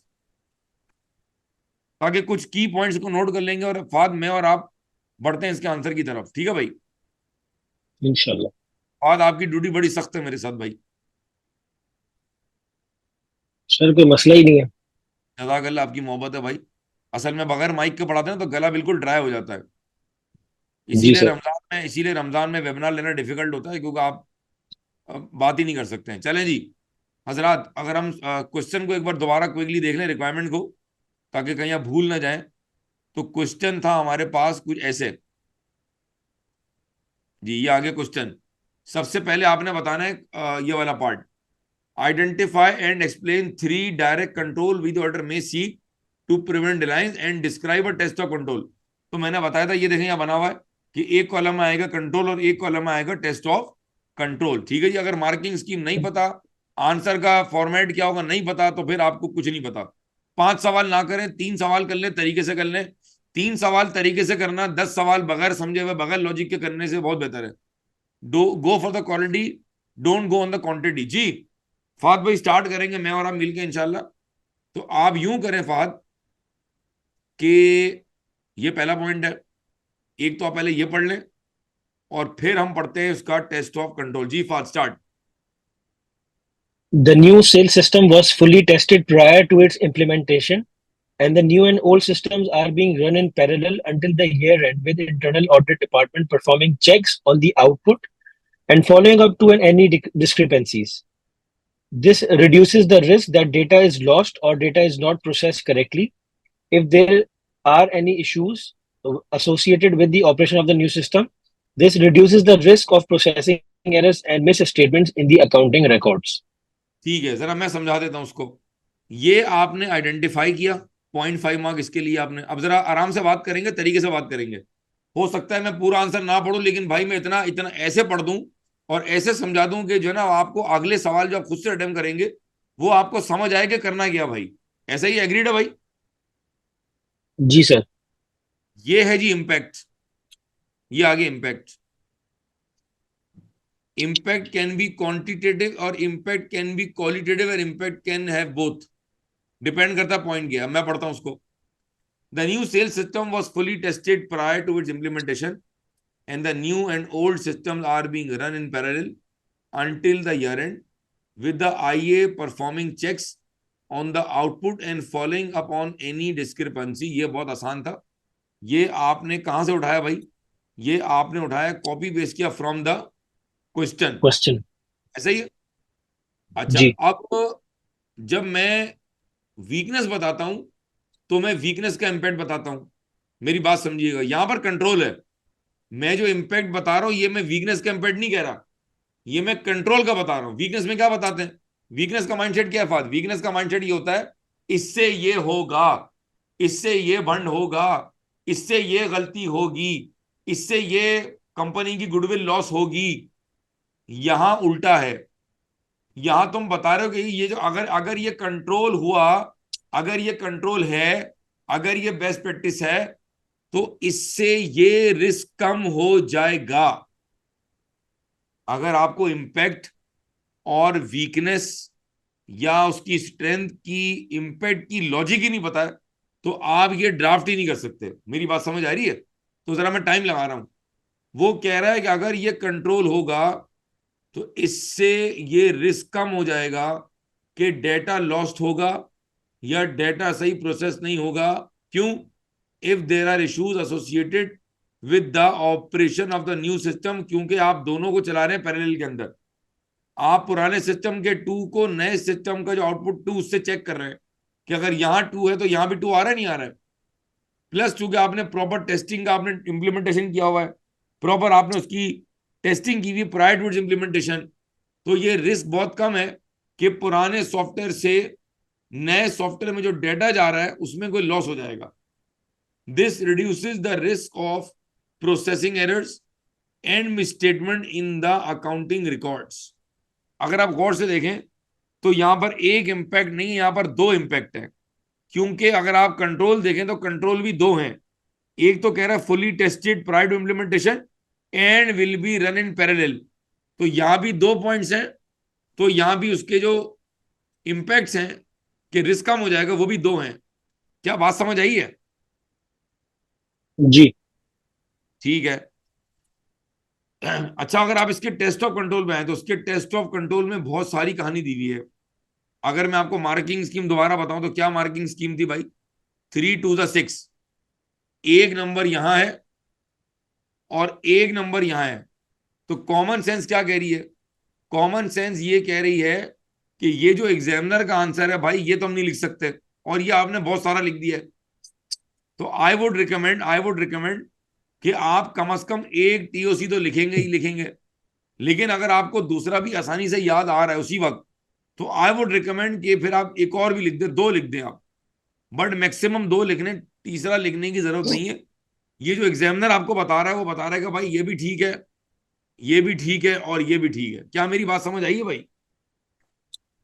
जी। अगर आपने वहां टीओसी की दुकान खोल दी तो फिर आप टीओसी ही करके आ जाएंगे, बाकी सब छोड़ के आ जाएंगे। तो आई वुड रिकमेंड कि एक तो लिखना ही लिखना है, मैक्सिमम 2 लिख लें आप। जी स्टार्ट करें। The audit team should review the procedures and documentation relating to the testing which has been undertaken and agree that the tests undertaken are appropriate and that any errors were fully investigated and resolved. ठीक है, एक बार जरा The, दोबारा पढ़ें इसको एक बार। the audit team should review the procedures and documentation relating to the testing which has been undertaken and agree that the tests undertaken are appropriate and that any errors were fully investigated and resolved. अच्छा, अगर मैं आपको ये कहूं, अगर मैं आपकी जिंदगी आसान इस तरह कहूं कि आप इसी पॉइंट को अपने ओन वर्ड में किसी और तरह लिख सकते हैं, यस और नो लिख सकते हैं भाई? जी। लिख सकते हैं, बिल्कुल लिख सकते हैं। बहुत सारे बच्चे मुझे कह रहे सर हम ये याद कर रहे हैं। भाई अभी याद नहीं कर सकते आप। सुन लें भाई, with in Pakistan outside Pakistan, ये आप याद नहीं कर सकते। अगर याद करने बैठ गए तो बहुत प्रेशर आ जाएगा आपके दिमाग के ऊपर। You not suppose to learn them, try to understand. आप देखें ना, कंट्रोल क्या था? कंट्रोल ये था उनका कि उन्होंने इम्प्लीमेंटेशन से पहले प्रॉपर टेस्टिंग की है उसकी। तो हम ये कह रहे हैं ऑडिट टीम क्या करेगी? दी ऑडिट टीम रिव्यू करे वो प्रोसीजर्स और उसकी डॉक्यूमेंटेशन जो आपने टेस्टिंग के लिए अंडरटेक किया है। क्लाइंट कह रहे जी हमने ये टेस्टिंग की है और हम इस सिस्टम को पैरेलल चलाएंगे और इसको इससे चेक करेंगे। तो क्लाइंट से पूछेंगे भाई आपकी टेस्टिंग कैसे? अब यहाँ पूछ नहीं रहे आप, क्योंकि एक्चुअल में प्रोसीजर हो, आप इंक्वायर नहीं कर रहे अब यहाँ इंक्वायरी नहीं हो रही है। हम क्लाइंट से कह रहे हैं मुझे वो प्रोसीजर दिखाएं जो आपने डॉक्यूमेंट किए टेस्टिंग के लिए। तो मैं उनसे प्रोसीजर क्या कर रहा हूं? मैं उनसे वो कागज मांग रहा हूं। Should review the procedure and documentation, यानी अगर यहां एक बच्चा लिखता है शुड इंस्पेक्ट द डॉक्यूमेंट तो भी जुमला ठीक होगा। मेरी बात समझ आ रही है? मुख्तलिफ वर्ड यहां लिख सकते हैं आप। फिर हम क्या करें? And agree that the test undertaken are appropriate. इसका मतलब है जो क्लाइंट ने टेस्टिंग की है ये आपका ओल्ड सिस्टम है और ये आपका वर्सेस न्यू सिस्टम है। जो क्लाइंट ने इसकी टेस्टिंग की है उसको भी हम एक बार वेरीफाई कर लेंगे। अब हो सकता है उसका कोई डॉक्यूमेंट होगा, डॉक्यूमेंट को वेरीफाई कर लेंगे आप। And agree that the test undertaken are appropriate. और जो एरर निकले, यहाँ 2 आ रहा है, यहाँ 3 आ रहा है, यहाँ 4 आ रहा है, यहाँ 6 आ रहा है, मैं वजाहत कर रहा हूं आपको। ये जो मसले आए हैं, एक्सेप्शन आया है, ये जो एरर आए हैं, क्या इसको इन्वेस्टिगेट करके रिजॉल्व किया कि नहीं किया? थोड़ी बात लंबी हो रही है, लेकिन मैं पहले पॉइंट की वजाहत कर रहा हूं कि बेसिकली आप टीओसी में कर क्या रहे हैं। टीओसी का मतलब है जो क्लाइंट ने कंट्रोल इंप्लीमेंट किया है, हम उसको अपने प्रोसीजर के जरिए चेक कर रहे हैं कि क्या ये कंट्रोल वाकई में इफेक्टिवली काम कर रहा है या नहीं कर रहा है। Are we clear on this? Sir, अगर मैं इसमें एक चीज ऐड करूं और आपसे पूछूं कि जो बैलेंसेस उन्होंने कैरी फॉरवर्ड करे हैं, हम हम्म। उनकी लिस्ट लेके उनको वेरीफाई कर लें कि क्या वो यहाँ जो ओपनिंग आ रहे हैं वो करेक्ट है, तो ये भी एक प्रोसीजर ही है ना। फिर आप वर्ड यूज करेंगे कि मैं सैंपल ड्रॉ करूंगा लिस्ट में से। आप पूरी लिस्ट वेरीफाई नहीं कर उन सकते। लिस्ट पूरी लिस्ट ठीक नहीं है, कर सकते, ठीक है, सैंपल हाँ। ड्रॉ करूँ, ठीक है चलिए सर। आगे बढ़े नेक्स्ट पॉइंट में। इसी टीओसी का एक और पॉइंट पढ़े जरा। The audit team should review internal audits testing schedule to understand what checks are being undertaken and when they are expected to be completed. For IA checks which have been completed, the audit team should obtain and review documentation which details the tests performed and any follow-up actions to confirm that the tests are appropriate and to understand how errors or inconsistencies have been communicated and resolved. देखें, ये अंग्रेजी benchmark अंग्रेजी है। मैं और आप exam में ये नहीं लिख सकते। हर मुल्क से हर भाषा का बच्चा बैठ के पेपर दे रहा है। पाकिस्तान से भी है, इंडिया से भी है, दुबई से भी है, हांगकांग से भी है, सिंगापुर से भी है। ये एग्जामिनर ने बेंचमार्क दिया हुआ है कि भाई ऐसा कुछ लिखना है। ये बहुत लंबी कहानी है, आप ये एग्जाम में ड्राफ्ट नहीं कर सकते। तो मैं आपको इस वक्त इस लाइव वेबिनार के अंदर आपके होमवर्क आपको दे रहा हूं। आप इसी पॉइंट को मुझे समराइज करके अपने ओन वर्ड में मुझे व्हाट्सएप करें जरा, मैं चेक करके बताऊंगा आपको। डन है भाई? सही है। ये पॉइंट आप जरा एक बार दोबारा पढ़ेंगे, लेकिन ये पॉइंट की अंग्रेजी चेंज हम कर देंगे। ये बहुत लंबी कहानी कर रहा है, मैं आपको उर्दू में समझा देता हूँ। ये पॉइंट एक बार दोबारा पढ़ दें फाद। जी sir. The audit team should review internal audits testing schedule to understand what checks are being undertaken and when they are expected to be completed. अच्छा रुक जाए, मैं For उर्दू IA, मैं रोक रहा हूं आपको। मैं तर्जुमा कर रहा हूं। ऑडिट टीम क्या करेगी? सवाल में लिखा हुआ था द आईए department is responsible for comparing the output from the old and new system, investigating any discrepancies and making recommendation. तो हमें ये चेक करना है कि क्या आईए डिपार्टमेंट जो यहाँ सवाल में बता रहा है कि कंट्रोल है, क्या वो कर रहा है कि नहीं कर रहा है। वो जो कागज वो बना रहे हैं, क्या वो बना रहे नहीं बना रहे हैं। अगर वो कागज अप्रूव कर रहे हैं तो क्या वाकई में अप्रूव कर रहे नहीं कर रहे। ये इसका माइंडसेट मैं बता रहा हूँ आपको टीओसी का। अब मैं तर्जुमा करता हूँ उसका। वो कह रहा है हम एज एन एक्सटर्नल ऑडिटर क्या करेंगे भाई, हम रिव्यू करेंगे आईए डिपार्टमेंट का टेस्टिंग शेड्यूल कि आप क्या चेक करेंगे और कब तक कंप्लीट कर लेंगे, और जो आपने चेक्स कर लिए, जो आपने पैरेलल ओल्ड और न्यू को चेक कर लिया है, जरा बताएं कि आपने उसको डॉक्यूमेंट कैसे किया है और आपने उस पर क्या टेस्टिंग की है, और अगर आपने टेस्टिंग की है तो आपने फॉलोअप क्या किया है, और जो गलतियां निकली हैं उनको आपने रिजॉल्व कैसे किया है। अब आए समझ फहद और लोग। जी सर बिल्कुल, जी सर बिल्कुल समझ आ रहा है, क्योंकि मैं इसको समराइज कर सकता हूं। मैं पहले पॉइंट पे टाइम लगा रहा हूं, मुझे पता है 10 मिनट मैंने लगा दिए, लेकिन मैं आसिफ आपको बताना चाह रहा हूं कि इसके माइंडसेट क्या है। पॉइंट का माइंडसेट ये होता है कि भाई ये जो टीओसी होता है, हम ये देख रहे हैं एज एन ऑडिटर के जो कंट्रोल आप बता रहे हैं उसको हम कैसे वेरीफाई करेंगे कि हाँ वो वाकई में कंट्रोल जो आपने लगाया है, ये जो आप यहाँ रिकमेंड कर रहे होंगे, वो इफेक्टिव कैसे होगा। मैं उस कंट्रोल को टेस्ट कर रहा हूं कि वो कंट्रोल वाकई में टेस्ट हो रहा है, इफेक्टिवली ऑपरेट हो रहा है नहीं हो रहा है। और जो मैं यहाँ बता रहा हूँ बेसिकली वो क्या है, वो मेरा प्रोसीजर है। बेसिकली वो क्या है, आइजा 500 के तहत वो कायरो है। ठीक है जी। कायरो है। तीसरा पॉइंट पढ़ने जरा, 3 टीओसी बता रहा भाई। For a new transaction being entered into the system, the audit team should observe the transaction being recorded in the old and new system and agree that the information is processed and output is generated consistently between the two systems. अच्छा, अब मजे की The बात ये है performance आ गई। कि हाँ, मजे की बात ये है कि आप ऑलरेडी 1 और ये 2 और ये तीसरा टीओसी चल रहा है, तो मेरे ख्याल में 2 काफी हैं। ये एक ऑप्शनल पॉइंट है, अगर आप ये लिखते हैं तो भी ठीक होता है, लेकिन भाई ये तीनों पॉइंट लिखने की जरूरत नहीं है, क्योंकि आपके पास ना इतनी ना एग्जाम में बैंडविड्थ होगी और ना आप इतना वहां कर पाएंगे। तो आई वुड रिकमेंड कि 3 पॉइंट है, आप इनमें से कोई भी 2 पॉइंट जो है वो अपने ओन वर्ड में समराइज करके लिख सकते हैं। आगे चलें जी, नेक्स्ट पॉइंट पे आ जाए जी सर फटाफट। सर ये जो 3 पॉइंट है टीयूसी के, आपके हिसाब से ज्यादा बेहतर 2 कौन से हैं जो लिख सकते हैं? ये कौन साहब थे भाई, ये फात तो नहीं थे। नहीं मैं मैं तो नहीं था सर सर ये। कौन है जी। सामा सामा सर उसामा है सामा सर। फारूकी। सामा, वाह भाई वाह, बड़ी देर कर दी मेहरबान तूने आते आते। यार इसमें शुरू के 2 पॉइंट सही है, बिल्कुल इसमें शुरू के 2 पॉइंट सही है, वो ज्यादा बेहतर है।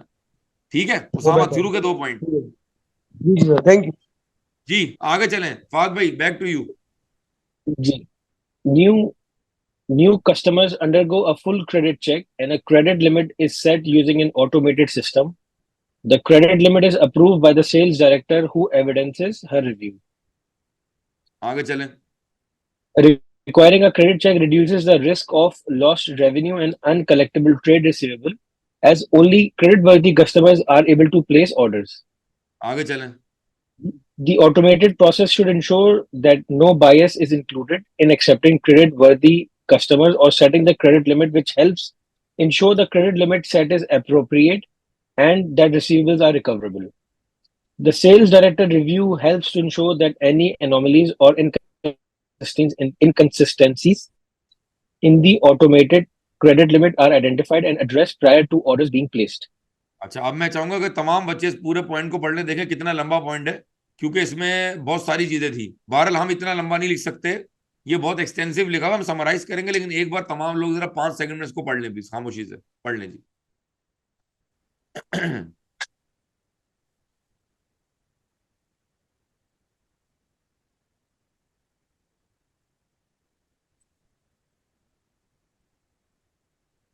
ये आइडेंटिफिकेशन है और ये सारे उसके इम्पैक्ट बता रहा है वो, ये इम्पैक्ट से। ठीक है जी, ये इम्पैक्ट एल्फा, ब्रावो और चार्ली। पढ़ लिया भाई सबने? चलिए। ठीक है, मैं दोबारा पॉइंट पढ़ रहा हूँ जरा फात, अब आप पढ़ ले आइडेंटिफिकेशन वाला पॉइंट, पहला ये वाला पढ़ लें दोबारा, ये आसान था, ये 0.5 मार्क्स से पढ़े। New customers undergo a full credit check and a credit limit is set using an automated system. The credit limit is approved by the sales director who evidences her review. ठीक है, ये आपने क्या बताया, ये आपने बताया कंट्रोल है। मैं अगर उर्दू में तर्जुमा कर दूं उसका, वो कह रहा है कि कंपनी जो है वो एक ऑटोमेटेड सिस्टम के जरिए तमाम कस्टमर्स की क्रेडिट चेक करती है, और क्रेडिट चेक की बेस के ऊपर एक लिमिट सेट कर देते हैं। मैं सवाल पढ़ देता हूँ। The company operates a fully automated credit check process for all its new hotel customers. The automated system generates a credit limit for each new customer. मिसाल के तौर पे फहद की लिमिट 5 लाख है, साजिद साहब की 10 लाख है, उसामा की 15 लाख है, अरीबा की 9 लाख है, किसी और भाई की 3 लाख है। ये लिमिट सिस्टम बता रहा है, ठीक है। और जो भी लिमिट और सिस्टम बताता है बेस्ड ऑन सर्टेन क्राइटेरिया और एल्गोरिथम्स और जो भी है, सेल्स डायरेक्टर उसको एक बार अप्रूव कर देता है। या आ गई आपकी ऑथोराइज पर्सन की अप्रूवल। बेहतरीन काम हो गया। अब जरा उर्दू में सोचें इससे क्या होगा। उर्दू में सोचें आप। पहला पॉइंट तो यह है कि जब आप लिमिट सेट करेंगे तो आपने हर कस्टमर के रिस्क को देखते हुए लिमिट सेट की होगी। फाद ऐसा ही है, हर कस्टमर को देखते ऐसे हुए ही है। लिमिट सेट की होगी आपने। इसका मतलब है कि इससे आपके जो इररिकवरेबल डेट्स हैं वो कम हो जाएंगे। बिल्कुल। या मैं इसको यूं रिफ्रेश करूंगा, भाई मैं उन कस्टमर्स को माल बेच के बैठ गया हूं जिनसे मुझे पैसा मिलने वाला नहीं है, तो वो तो मेरा सेल्स रेवेन्यू जाया हो गया, लॉस हो गया। ऐसा ही है। ऐसे ही है। ऐसे ही है, रिकवरेबल बढ़ जाएगा। ये पढ़े, अब आप ये वाला पैराग्राफ पढ़े जरा, ये वाला पढ़े पढ़े। Requiring a credit check reduces the risk of lost revenue and uncollectible trade receivables, as only credit-worthy customers are able to place orders. यार मेरा मासूमाना सवाल है, क्या आप इसको समराइज करके आसान करके लिख सकते हैं भाई? समराइज करके लिखेंगे जो हम अपनी जबान में ठीक है ना, सोचने के बहुत बाद। सिंपल। मतलब ये कहाँ लिखा हुआ है कि यार मैं यही जुमले लिखूंगा तो मैं पास करूंगा? भाई आप अपने ओन वर्ड में लिख सकते हैं, अपने own, जो भी आपकी भाषा है, जो भी आपकी अंडरस्टैंडिंग है, आप अपने ओन वर्ड में लिख के पास कर लेंगे। अच्छा जरा ये पढ़ें जी, सेकंड इम्पैक्ट पढ़ें। The automated process should ensure that no bias is included in accepting credit-worthy customers or setting the credit limit, which help ensures the credit limit set is appropriate and that receivables are recoverable. अगर मैं इसको उर्दू में समझा दूं, आपको हिंदी में समझा दूंगा भाई। इस ऑटोमेटेड प्रोसेस का एक और एडवांटेज ये है कि क्रेडिट लिमिट सेट करते हुए कोई बाइसनेस नहीं आ रही है। अरे यार मेरे साथ तो बड़ी ज्यादती कर दी, वो सर ने तो फहद के 9 लाख रुपए कर दिए, उसामा के 7 लाख क्यों किए, अरीबा के 12 लाख क्यों कर दिए, तो फहमीदा के 4 लाख क्यों कर दिए। बात समझ आ रही है? जब इंसानी अमल जी। दखल होगा तो ह्यूमन एरर भी होगा और जजमेंटल मसले भी आएंगे। इंसान बाइस्ड होता है। We have biasness in our attitudes. इंसानी फितरत है, इनहेरेंट है ये। लेकिन अगर सिस्टम ये काम करेगा तो कोई बाइसनेस नहीं होगी। ऐसा ही है। नहीं होगी। ऐसे मेरा ही है। सवाल, आई होप कि आप लोग बोर नहीं हो रहे भाई। सारे मैं भी यहाँ बैठ के क्या परफॉर्म करूंगा, आप मुस्कुराएं तो मैं सिर्फ समझा ही सकता हूं। क्या मैं इस पैराग्राफ को भी अपने ओन वर्ड में लिख सकता हूँ फाद? जी सर। आगे चलें, थर्ड पढ़े impact. The sales director review helps to ensure that any anomalies or inconsistencies in the automated credit limit are identified and addressed prior to orders being placed.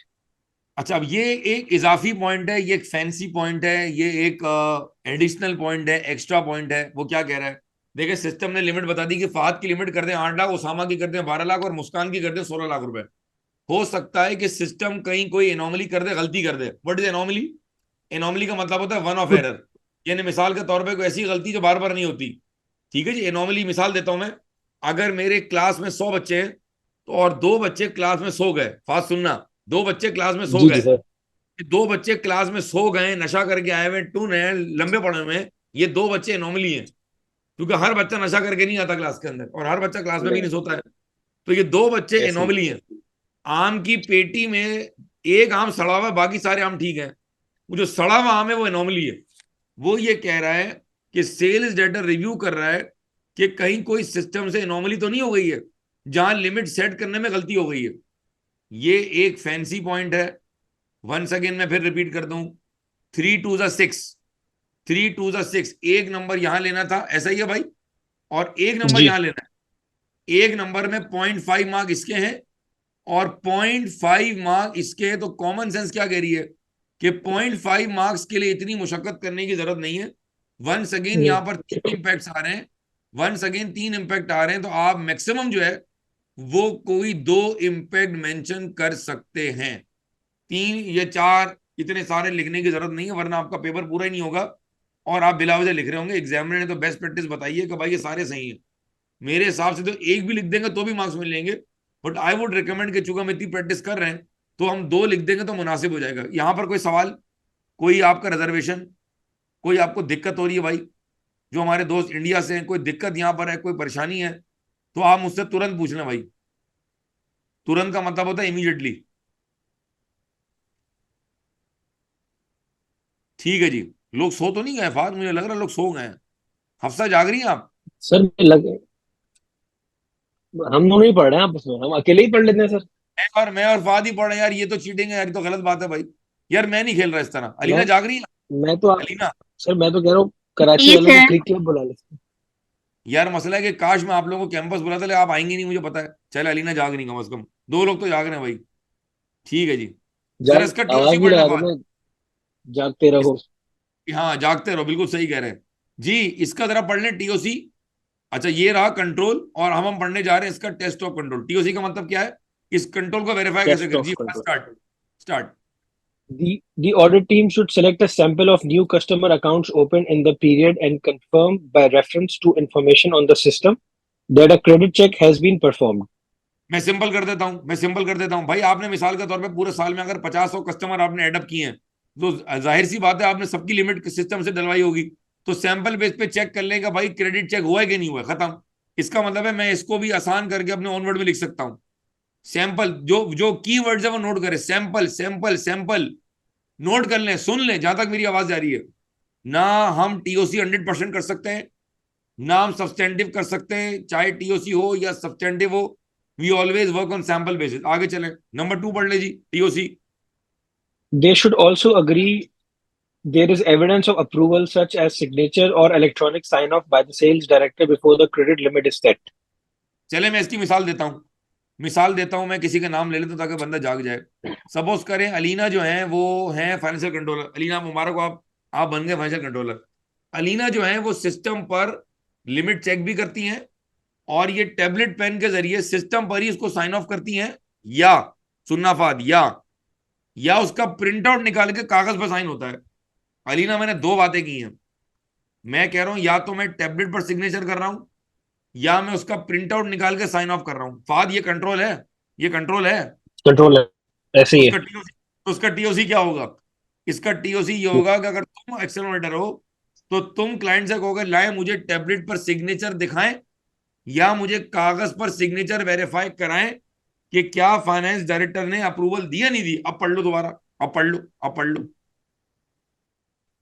The the audit team should select a sample of new customers account opened अगला in the period and अच्छा. Paragraph, They अगला should also agree. They should also agree there is evidence of approval, such as a signature or electronic sign off by the sales director before the credit limit is set. खत्म, आसान हो गया। Third पढ़ लो।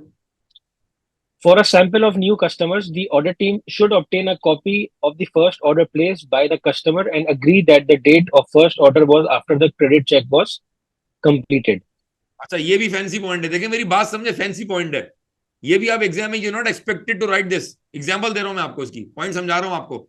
मिसाल के तौर पे Fahd हमारा कस्टमर है, हमने जो क्रेडिट चेक अप्रूव किया सिस्टम के अंदर वो आ रहा है लेट से 10th ऑफ मे। क्या कहा मैंने फाद? 10th of May. ठीक है। अच्छा, और जो मैंने तुम्हारा ऑर्डर रिसीव किया है और जो मैंने सिस्टम में तुम्हारा ऑर्डर लॉक किया है वो आ रहा है 6 मई का। मुझे बताओ ये पॉसिबल है? नहीं, मगर सर मैं सॉरी इस पॉइंट से ना मैं डिसएग्री करता हूँ। उसका रीजन एक है। कर सकते हो आप, पूछो क्यों। उसका उसका रीजन इसलिए ऐसा डिसएग्रीमेंट का, क्योंकि जब कस्टमर की क्रेडिट वर्दिनेस हो जाती है उसके बाद जब वो कस्टमर ओपन होता है तो उसी के बाद तो सेल होगी ना उसको। उससे पहले तो मैं सेल वैसे भी नहीं कर सकता। अगर मसला ये है, अगर कहीं मैनुअल काम, फात तुम्हारा पॉइंट बहुत अच्छा है, मुझे खुशी भी कि तुमने पॉइंट रेस किया। मेरी जान, दुनिया में आज हर जगह ऑटोमेशन नहीं है, हर जगह सैप लगा हुआ नहीं, हर जगह ओरेकल नहीं, तो कुछ मैनुअल काम भी हो सकता होगा। वो कह रहे हैं हम सैंपल बेस पे जी क्या करेंगे, हम चेक कर रहे हैं कि भाई जो आपने ऑर्डर प्लेस किया है and agree that the date of the first order was after the credit check. इसका मतलब है ऐसा तो नहीं है कि तुम्हारा क्रेडिट चेक 10 मई का हुआ ऑर्डर 6 मई का है, नहीं, ये नहीं हो सकता है। जी तुम्हारा ऑर्डर जो है वो 10 मई के बाद ही होगा, वरना ये रिस्क है कि तुम्हारी लिमिट, ऑर्डर तुमने किसी और अमाउंट का रिसीव कर लिया और लिमिट कुछ और है। आप समझे हो? जी ये समझ गया सर मैं। मैनुअल दुनिया में हो सकता है फादी है। जी जी सर, मैनुअल दुनिया में तो बिल्कुल, और इसमें भी हो सकता है, अभी मुझे बोलने से याद आया, क्योंकि इनका डेटा माइग्रेट हुआ है, तो अगर जी माइग्रेशन में कोई भी चीज ऊंच नीच हो गई होगी तो ये पॉसिबल हो सकता है कि ये बिल्कुल सही, पॉसिबल हो नहीं। बिल्कुल सही है। अच्छा, पॉइंट वाले। तमाम बच्चे बिल्कुल सही कह रहे हो फाद, तमाम बच्चे सुन ले। 3 टेस्ट ऑफ कंट्रोल है, मैं फिर रिपीट कर रहा हूं भाई, खुदा का वास्ता, अल्लाह का वास्ता, ये 3 3 4 4 याद करने मत बैठ जाना भाई, 1 नंबर लेना है आपने। अगर एग्जाम में आपका एक टीओसी ठीक है तो आप आगे बढ़ सकते हैं, लेकिन अगर आपके पास ये बैंडविड्थ है, आपको 2 फ्रीक्वेंटली याद आ रहे हैं, तो फिर मैं रिकमेंड करूंगा कि आप 2 लिख दें, वरना ये 3 और 4 और ये 5 जो एग्जामिनर के आंसर में दिए हुए हैं, ये आपको लिखने की जरूरत नहीं। आए आगे बढ़े, नेक्स्ट पॉइंट पे आए जी फात। अब इसका सिर्फ हम पढ़ लेंगे कंट्रोल, टीओसी फिर आप देख लेंगे, ताकि हम आगे बढ़ जाए। जी स्टार्ट। सर स्क्रीन को इधर करेंगे प्लीज, ठीक है जी, जो अब क्लियर पॉइंट है? है ना वो भी नजर नहीं आ रहा। आया? अभी तक स्क्रीन मूव हुई नहीं है सर, अच्छा शायद रुको, डिले है।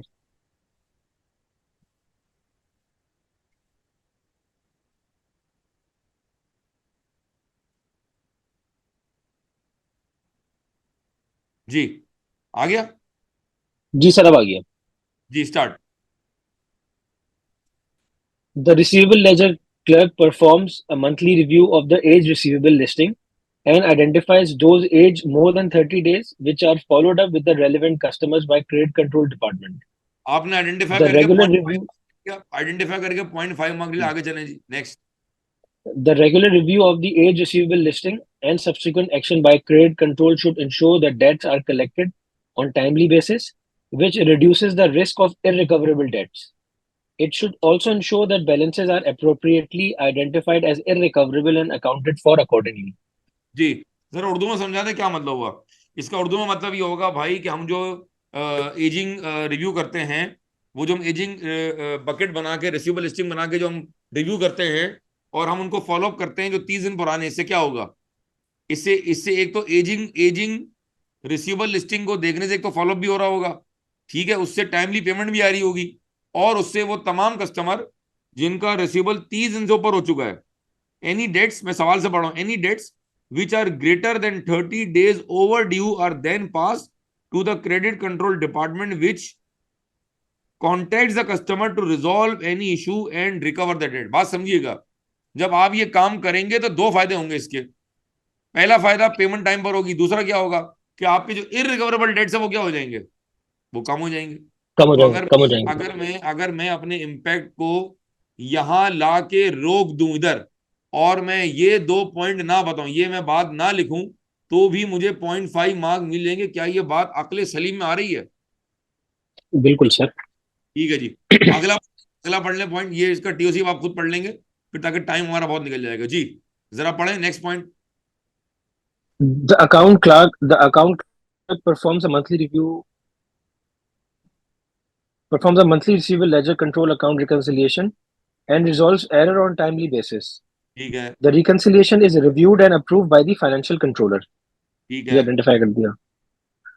Regular reconciliation of the receivable ledger and the receivable ledger control account helps to ensure that the receivable balance presented in the financial statements is accurate.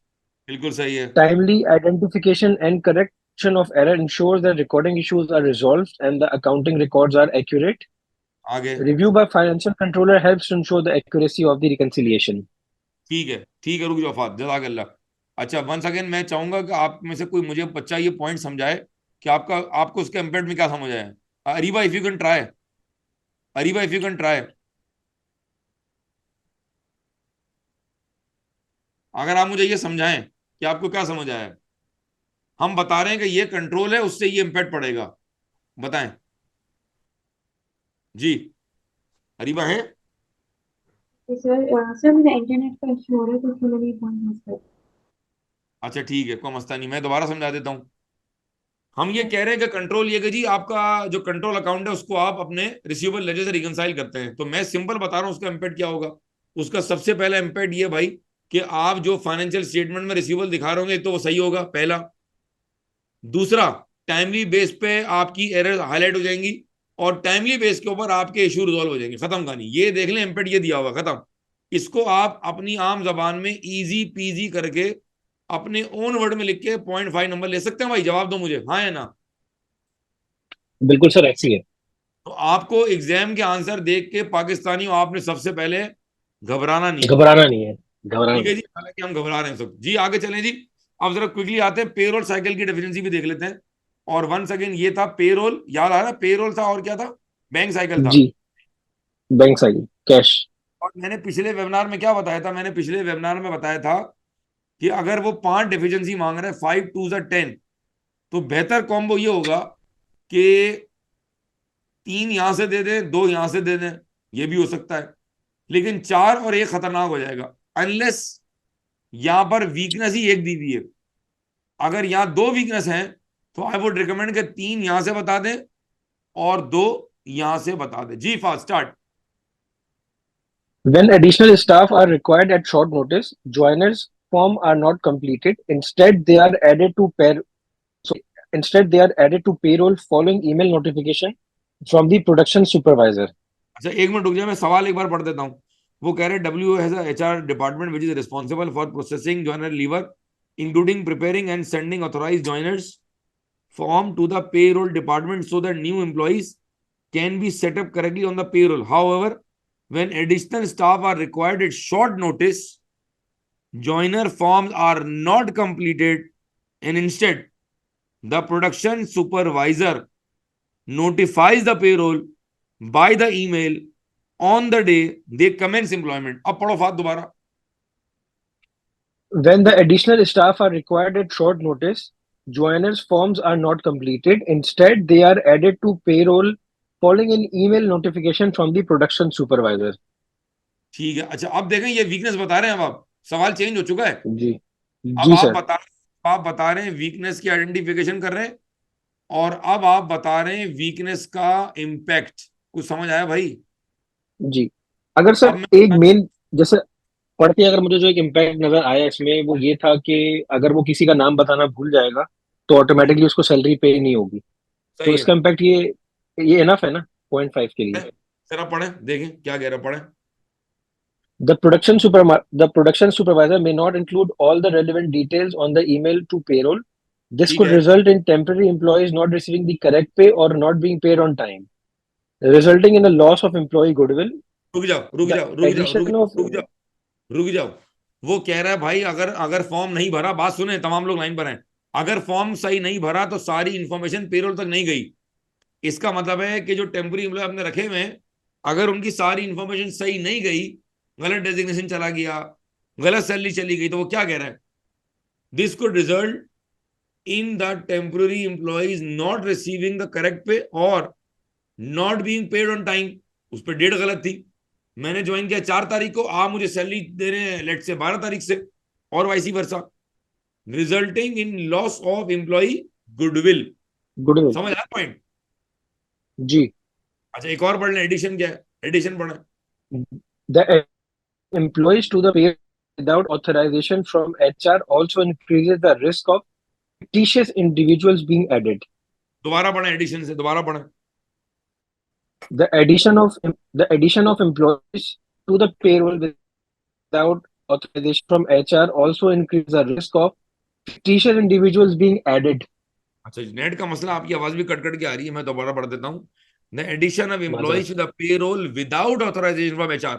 आप सवाल में देखेंगे जो बंदे हैं वो खुद ही ऐड कर रहे हैं सुपरवाइजर। क्या ये HR के राउट से आ रहा है? नहीं आ रहा। इसका मतलब है क्या रिस्क है? नहीं आ रिस्क ये है कि प्रोडक्शन सुपरवाइजर जो है वो बोगस या फिक्टिशियस बंदे भी ऐड कर देगा, क्योंकि ये राउट HR से नहीं हो रहा है। हायरिंग और फायरिंग का जो सारा काम है वो कहां से राउट होता है? रहा HR. ठीक है, अगला पॉइंट पढ़े, HR. शाबाश। अगली डेफिनेंसी पढ़े जी, start. Staff are paid overtime on a monthly basis, but the overtime workers' reports are only reviewed every quarter after the overtime has been paid. ठीक है। Reviewing overtime works report quarterly after employees have been paid is too infrequent. ठीक This है। could result in employees being paid for hours not worked, hence increasing the cost, or not being paid enough overtime, which could result in the loss of employee goodwill. बेहतरीन, बहुत अच्छा पढ़ा आपने। नोमान है हमारे, नोमान आसिफ, नोमान भाई। नुमान भाई, नुमान भाई नाराज लग रहे हैं, बात नहीं कर रहे हमसे कुछ। नहीं नहीं, आवाज आ रही है सर, आ रही है। क्या बात है, खुश रहे मेरा बच्चा। नुमान भाई जरा इम्पैक्ट दोबारा पढ़े, मुझे बताएं कि क्या मसला लग रहा है आपको, क्या प्रॉब्लम है सवाल में, बताएं मुझे। द प्रोडक्शन सुपरवाइजर, यहाँ से।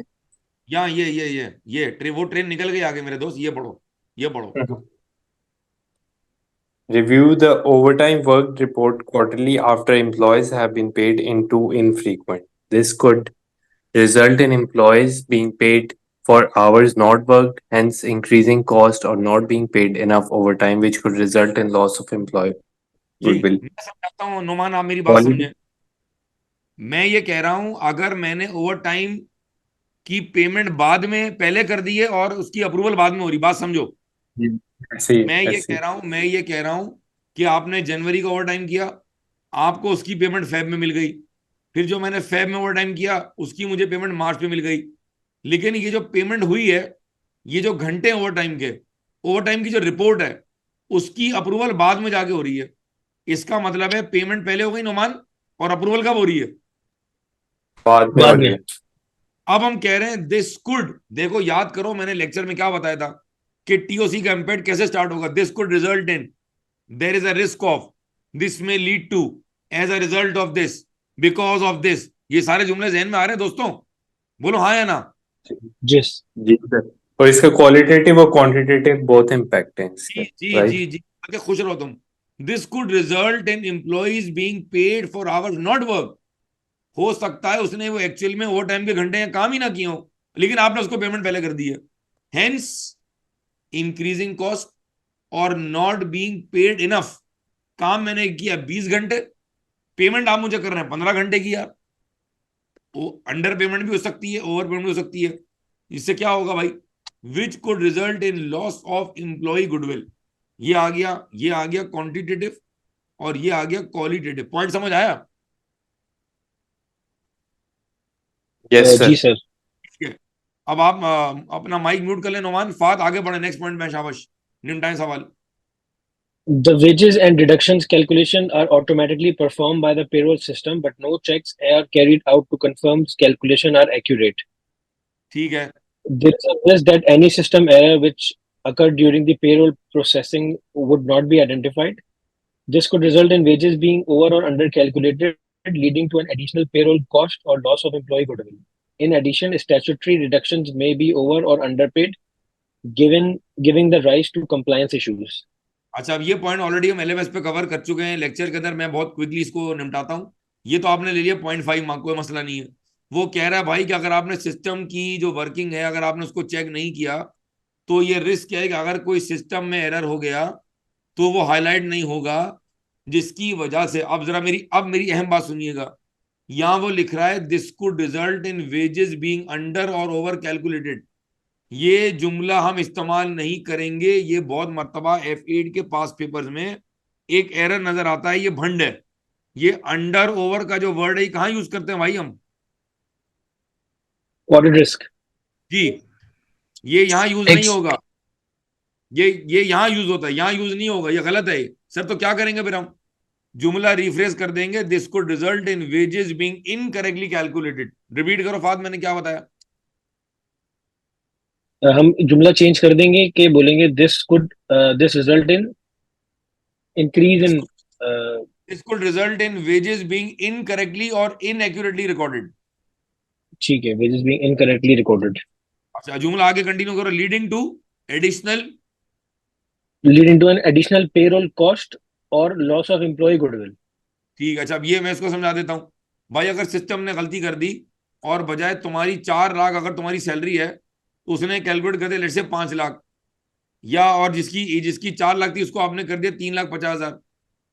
तो भाई ये जुमला आ गया ना, बीइंग अंडर ओवर। इसका मतलब ये भी इनकरेक्ट है, यानी इनएक्यूरेट है, ये भी इनकरेक्ट और इनएक्यूरेट है। और जिसकी सैलरी 4 लाख है उसको आप 3 लाख देंगे, 3.5 लाख देंगे, उसकी वैसी हट जाएगी। लॉस ऑफ एम्प्लॉय गुडविल, इसका मतलब है नेगेटिव हो जाएगा उसका माइंडसेट कंपनी के लिए। He would be negative against the company. अगर मैं जुमले को आसान कर दूं तो आप लिख सकते हैं this would result in negative goodwill amongst employees for the organisation. मुख्तलिफ जुमलों को आप रिफ्रेश कर सकते हैं। वंस अगेन, ये जो जुमला मैं काट रहा हूं ये फैंसी है, इसको आप इग्नोर कर सकते हैं, ये फैंसी है, उसका इम्पैक्ट है यहाँ से लेकर यहाँ तक, इसको आप देख लेंगे, ये फैंसी है, इसको हम इग्नोर कर सकते हैं क्योंकि हमें 0.5 मार्क चाहिए और हमने यहाँ तक जो है वो 0.5 मार्क्स ले लिए हैं। आगे बढ़ो, नेक्स्ट पॉइंट पे आओ, शाबाश। The HR manager decides on bonus based on employee performance and has confirmed the bonuses to the payroll department. Ji There are no approved parameters for the bonus level, so it is purely based on the discretion of one individual who could pay bonuses inappropriately, leading to extra cost or loss of employee goodwill. ठीक है। The bonuses were input into the system, and a number of employees subsequently notified the payroll department of errors in the pay. It appears that bonus were input without any additional review. This increased the risk of error arising within payroll. ठीक In है। addition, it appears that the bonus issues have only been investigated for the employees who have complained that their bonus is inaccurate. It is more likely that complaints will arise from an employee who is underpaid, and therefore there is a risk that employee have been overpaid, which increases the payroll cost. ठीक, अब आप जरा point की लंबाई चौड़ाई check कर रहे हैं आप। अब मैं वन सेकेंड वही कह रहा हूं कि अगर आप इसको देख के घबराएंगे तो बड़ा पैनिक हो जाएंगे आप। ये उसने बहुत लंबा कर दिया है, आपने मैक्सिमम जो है वो 1 या 2 इम्पैक्ट बताने। ये बात मैं कई बार रिपीट कर चुका हूं। जो भी आप रिस्क को आइडेंटिफाई करेंगे तो आप जब उसका इम्पैक्ट बताएंगे तो आप मैक्सिमम कोई 2 इम्पैक्ट बता दें, ठीक है ना, क्योंकि उसके टोटल 0.5 मार्क्स हैं। इसी तरह जब हम टीओसी की बात कर रहे हैं तो वहां भी मैंने आपसे क्या कहा कि मैक्सिमम आप 2 लिख दें, क्योंकि उस पूरे प्रोसेस का कितने मार्क्स हैं, उसका 1 मार्क है। ऐसा ही है भाई, क्लियर है हम इसके ऊपर? ऐसी है, ऐसी है। अब आए देखें 0.5 मार्क कैसे लिए मैंने। The HR manager decides on bonuses based on employee performance and has confirm the bonuses to the payroll department. ये आपने वीकनेस बताई, इसके आपको मिल गया 0.5 marks. There are no approved parameters for the bonus level. HR manager जिससे खुश होगा उसको नवाज देगा, जिससे उसकी अड़ी आएगी उसको कुछ और कर देगा। So it is purely based on the discretion of one individual. जबकि मैंने आपको, अगर पेरोल साइकिल अगर आपको याद आ रही तो मैंने वहां क्या बताया था कि खाली एक बंदे का काम नहीं है। मेरा बोनस मेरा इमीडिएट सुपरवाइजर रिकमेंड करेगा, फिर डिपार्टमेंट का हेड होगा, फिर वो HR जाएगा, HR उसको देखेगा, फिर जाएगा BOD के पास। तो मुझे बताएं क्या ये पूरा प्रोसेस है या एक बंदे के हाथ में दे दें सारी पावर हम? पूरा प्रोसेस के थ्रू चलता है अप्रेजल जो होता है। बिल्कुल ऐसा ही है, based on the discretion of one individual who could पे बोनसेस। यहां से देखें, इंपॉर्टेंट हाईलाइट कर रहा हूं मैं, हु कुड पे, पढ़ना Fahd. Who could pay bonuses inappropriately, leading to extra cost or loss of employee goodwill. अच्छा, एक्स्ट्रा कॉस्ट कैसे हो गई? बोनस देना था 1 लाख रुपए, औकात बंदी की 1 लाख की थी, आपने उसको 2 लाख रुपए दे दिया, या जिसका लेवल 5 लाख का था उसको आपने दे दिया 1 लाख रुपए। तो ये पॉइंट समझ आ गया जी। अब इसके साथ ना इनमें से कोई एक पॉइंट आप और ऐड कर दें तो आपको 0.5 मार्क नंबर मिल जाएंगे। अव्वल तो यही मिल गए आपको, यही मिल गए, लेकिन एहतियातन मैं कह रहा हूं 1 पॉइंट और लिख दें। अब ये 3 है, अब इनमें से चूज द बेस्ट कर लेंगे जी। पढ़े, पहला पढ़े। The bonuses were input into the system, and a number of employees subsequently notified the payroll department of errors in their pay. ठीक है। It appears that bonuses were input without additional review. This increased the risk of errors arising within the payroll. रुक जाओ, In addition, रुक जाओ, यहां पर एक और पॉइंट ये था कि जी बोनस इनपुट करने के बाद जो है सब्सिक्वेंटली लोगों ने बताया कि भाई हमें तो गलत अमाउंट मिल गया है। उन्होंने पेरोल को बताया कि जी हमें तो गलत बोनस मिल गया है। वो ऐसा क्यों हुआ? वो ऐसा इसलिए हुआ कि भाई जब वो इनपुट हो रहा था सिस्टम के अंदर तो वहां पर कोई चेक एंड बैलेंस नहीं था। इट अपेयर्स दैट बोनसेस वो जी क्लर्क ने एंटर किया था सर, अगर if I am not wrong वो क्लर्क ने एंटर किया था। जी ऐसा ही है, were input without any additional review. This increases the risk of error within the payroll. In addition पढ़ें। In addition, it appears that the bonus issue have only been investigated for the employees who have complained that their bonus is inaccurate. It is more likely that complaints will arise from employee who is underpaid, and therefore there is a risk that other employees who have been overpaid will increase the risk of payroll cost. अच्छा, वो क्या कह रहा है? अब ये addition बात कर रहा है, ठीक है ना, मतलब इस पॉइंट का ताल्लुक बेसिकली इस बात से, इसका ताल्लुक इस बात से। तो अगर आप एग्जाम में एडिशन पॉइंट लिख सकते तो ठीक है, वरना ये फैंसी पॉइंट है। वो कह रहा है भाई आपको कंप्लेन नॉर्मली कहां से आएगी? जो अंडरपेड है, जो अंडरपेड है। जो ओवरपेड है शायद वो आपको ना बताएगा जी मुझे तो 6 लाख मिल गए, ऐसा ही ना भाई। तो कह रहा है भाई वो तो खामोश रहेगा। हाँ, वो खामोश रहेगा। Who have complained that bonus is inaccurate, it is more likely that complaint will arise from an employee who is underpaid, and therefore there is a risk that other employees have been overpaid, which will increase the payroll cost. अब ये पूरा point अगर आप देखें तो ये पूरा point से बोनस पर बेस कर रहा है, तो आई वुड रिकमेंड कि यार ये तो बिल्कुल सही है, ये आपने 0.5 मार्क यहाँ ले लिया। अब इनमें से इसके अलावा ये अल्फा, ब्रावो और चार्ली, इनमें से कोई एक पॉइंट आप जो है मजीद इसमें ऐड कर देंगे तो आपका पॉइंट मुकम्मल हो जाएगा। ठीक है जी, बात समझ आ रही दोस्तों? जी सर, डन है सर। अगर अच्छा, ये इजाजत हो तो अभी आप सेशन कब तक खत्म करें? एक पॉइंट के बाद बस, सही है।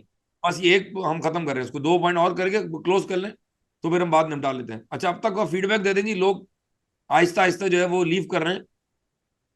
नमाज की वजह से कर रहे होंगे तो। जी जी, बस मैं भी 10 मिनट में वाइंड अप कर रहा हूँ। मुझे फीडबैक दे देंगे, टीओजी समझ आ रहा है नहीं यार आपको? अगर आप मुझे चैट बॉक्स में सर बता दें जी। यस सर, समझ आ रहा है। देखिए मेरे पास ना इसको इसको समझाने का कोई शॉर्टकट नहीं है, ये इसी तरह चलेगा। ये आपको टाइम लगाना पड़ेगा, मेरी बात माने। मैं स्पीड में निकाल दूं और 2 बंदे बात करो, मैं सबको इन्वॉल्व कर रहा हूं, ये टाइम लगाना पड़ेगा क्योंकि ये टॉपिक बड़ा है। मैं शॉर्टकट नहीं, तो प्लीज 1.5-2 घंटा बर्दाश्त करना पड़ेगा। जी फात, नेक्स्ट पॉइंट पे है। अब ये ताल्लुक किसका है? अब इसका ताल्लुक आ गया तुम्हारा बैंक साइकिल से। अगर आप गौर करें आप, तो उसने पे रोल के कितने पॉइंट निकाले फात? चेक करें आप। 3 एक, ये 1 है, ये 2 है, और वो 3 है। अच्छा ये 3 है, ठीक है, ये बोनस आ गया, ये 4 हो गया। ऐसा ही है, जी ऐसा ही है भाई। और ये 2 पॉइंट है कैश जी एंड सर। बैंक। तो टोटल उसने 6 बताया, हमने कितने निकालने? 5। 5। तो आई वुड रिकमेंड कि इन 4 में से कोई 3 ले लें और कैश एंड बैंक के 2 ले लें। जी अब पढ़े यहां से, ये कैश एंड बैंक आ गया जी, इसका पहला पॉइंट The पढ़े। internet The internet banking login details are saved in a central location which is accessible to all payable ledger staff. ठीक है, There is a risk that staff are fraudulently setting up pays and making withdrawals from the bank, resulting in an increased risk of loss due to misappropriation of funds. अच्छा इससे आसान नहीं हो सकता? वो कह रहा भाई जो बैंकिंग की डिटेल है वो आपने जो है ना वो सेंटरी लोगों से शेयर कर दी है और तमाम लोगों के पास उसका एक्सेस है। इससे क्या होगा? There is a risk that staff are fraudulently setting up payees, जाली वेंडर खड़े कर देंगे और जाली पेमेंट निकालना शुरू कर देंगे, वो सबका एक्सेस है। इसका अगर अगर जी मेरे पास नए वेंडर को क्रिएट करने का एक्सेस भी है तो सिस्टम में मैंने क्रिएट कर दिया, और मेरे पास उसको पेमेंट करने का भी पासवर्ड है, तो मैं उसकी पेमेंट कर दूंगा, जबकि वो अकाउंट मेरा अपना होगा, मेरा किसी जानने वाले का होगा। Resulting sorry, resulting in an increase risk of loss due to misappropriation of fund. अगर सर मैं लिख दूं यहाँ resulting in increase risk of fraud, अगर मैं यहां ये जुमला लिख दूं तो मुझे बताएं नोमान, क्या जुमला सही लग रहा है आपको? ये मुझे सही लग रहा है, अब पता ही नोमान है कि नहीं है। नहीं, सर, नोमान फ्रॉड फिर का रिस्क तो है नहीं है। बिल्कुल सही है। तो मैं कह रहा हूं कि अगर इस जुमले की जगह मैं ये लिख दूं तो भी जुमला सही होगा मेरा, resulting in an increase risk of fraud, तो भी जुमला सही है। मैं बताना कि चाह रहा हूं कि भाई जरूरी नहीं है कि मैं ये याद करूंगा और मैं ये टेंशन लूं कि मैं यही कैसे लिखूंगा। मैं आपको इस टेंशन से बाहर निकाल रहा हूं। आगे चलें, नेक्स्ट पॉइंट पे है जी।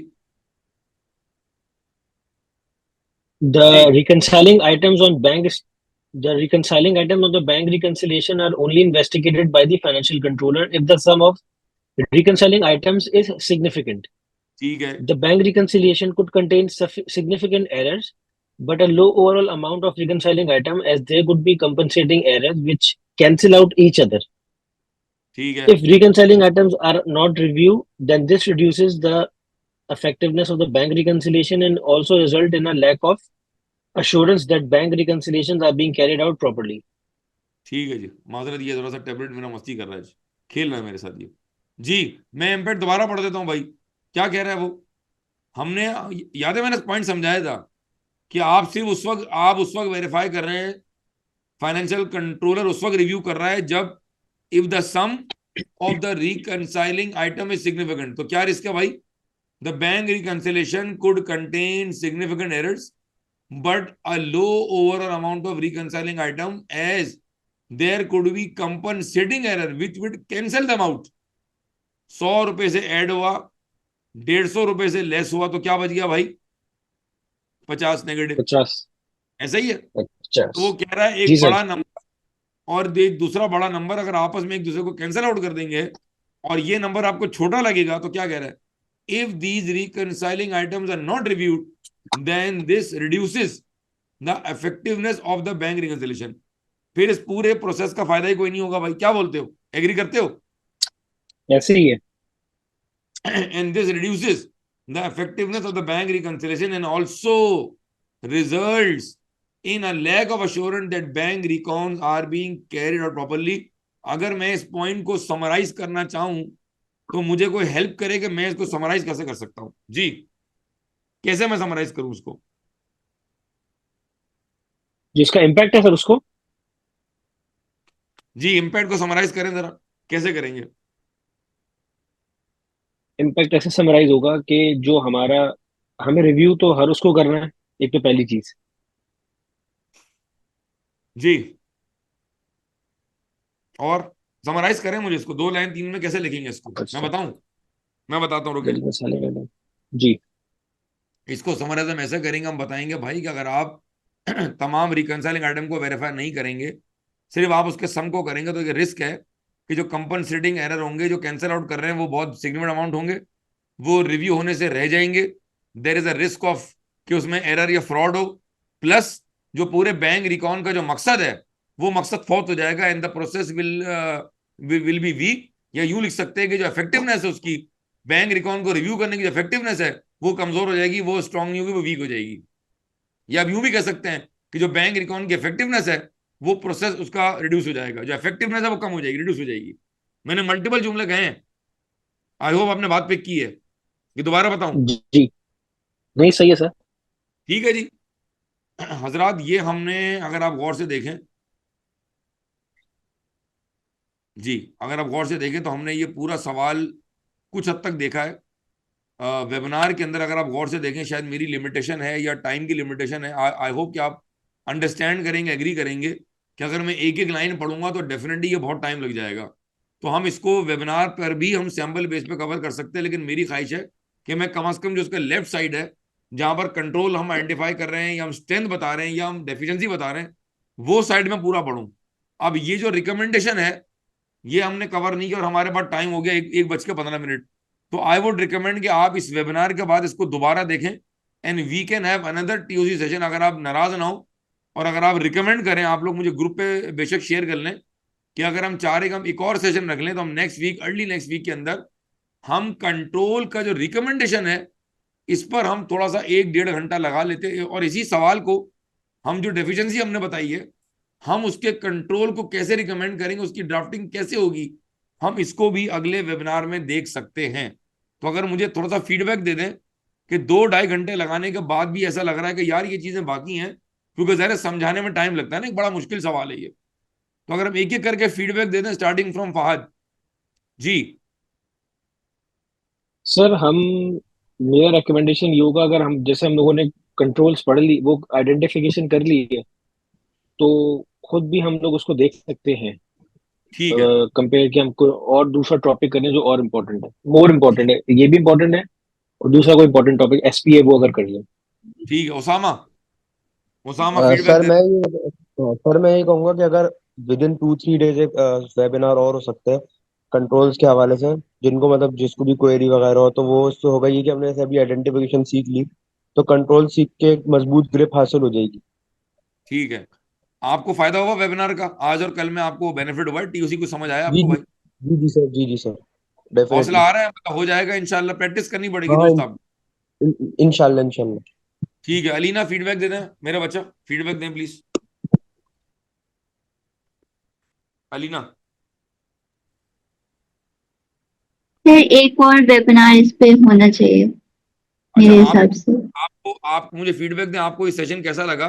क्या मुझे बहुत तेज चलना चाहिए, या आपको लग रहा है मेरी पेस सही है, या आपको लग रहा है मैं सवाल आधा स्किप करके आगे बढ़ जाऊं ताकि हम और सवाल कर लें? फीडबैक दें। नहीं नहीं, सर आपकी पेस जो है सही है। सही है।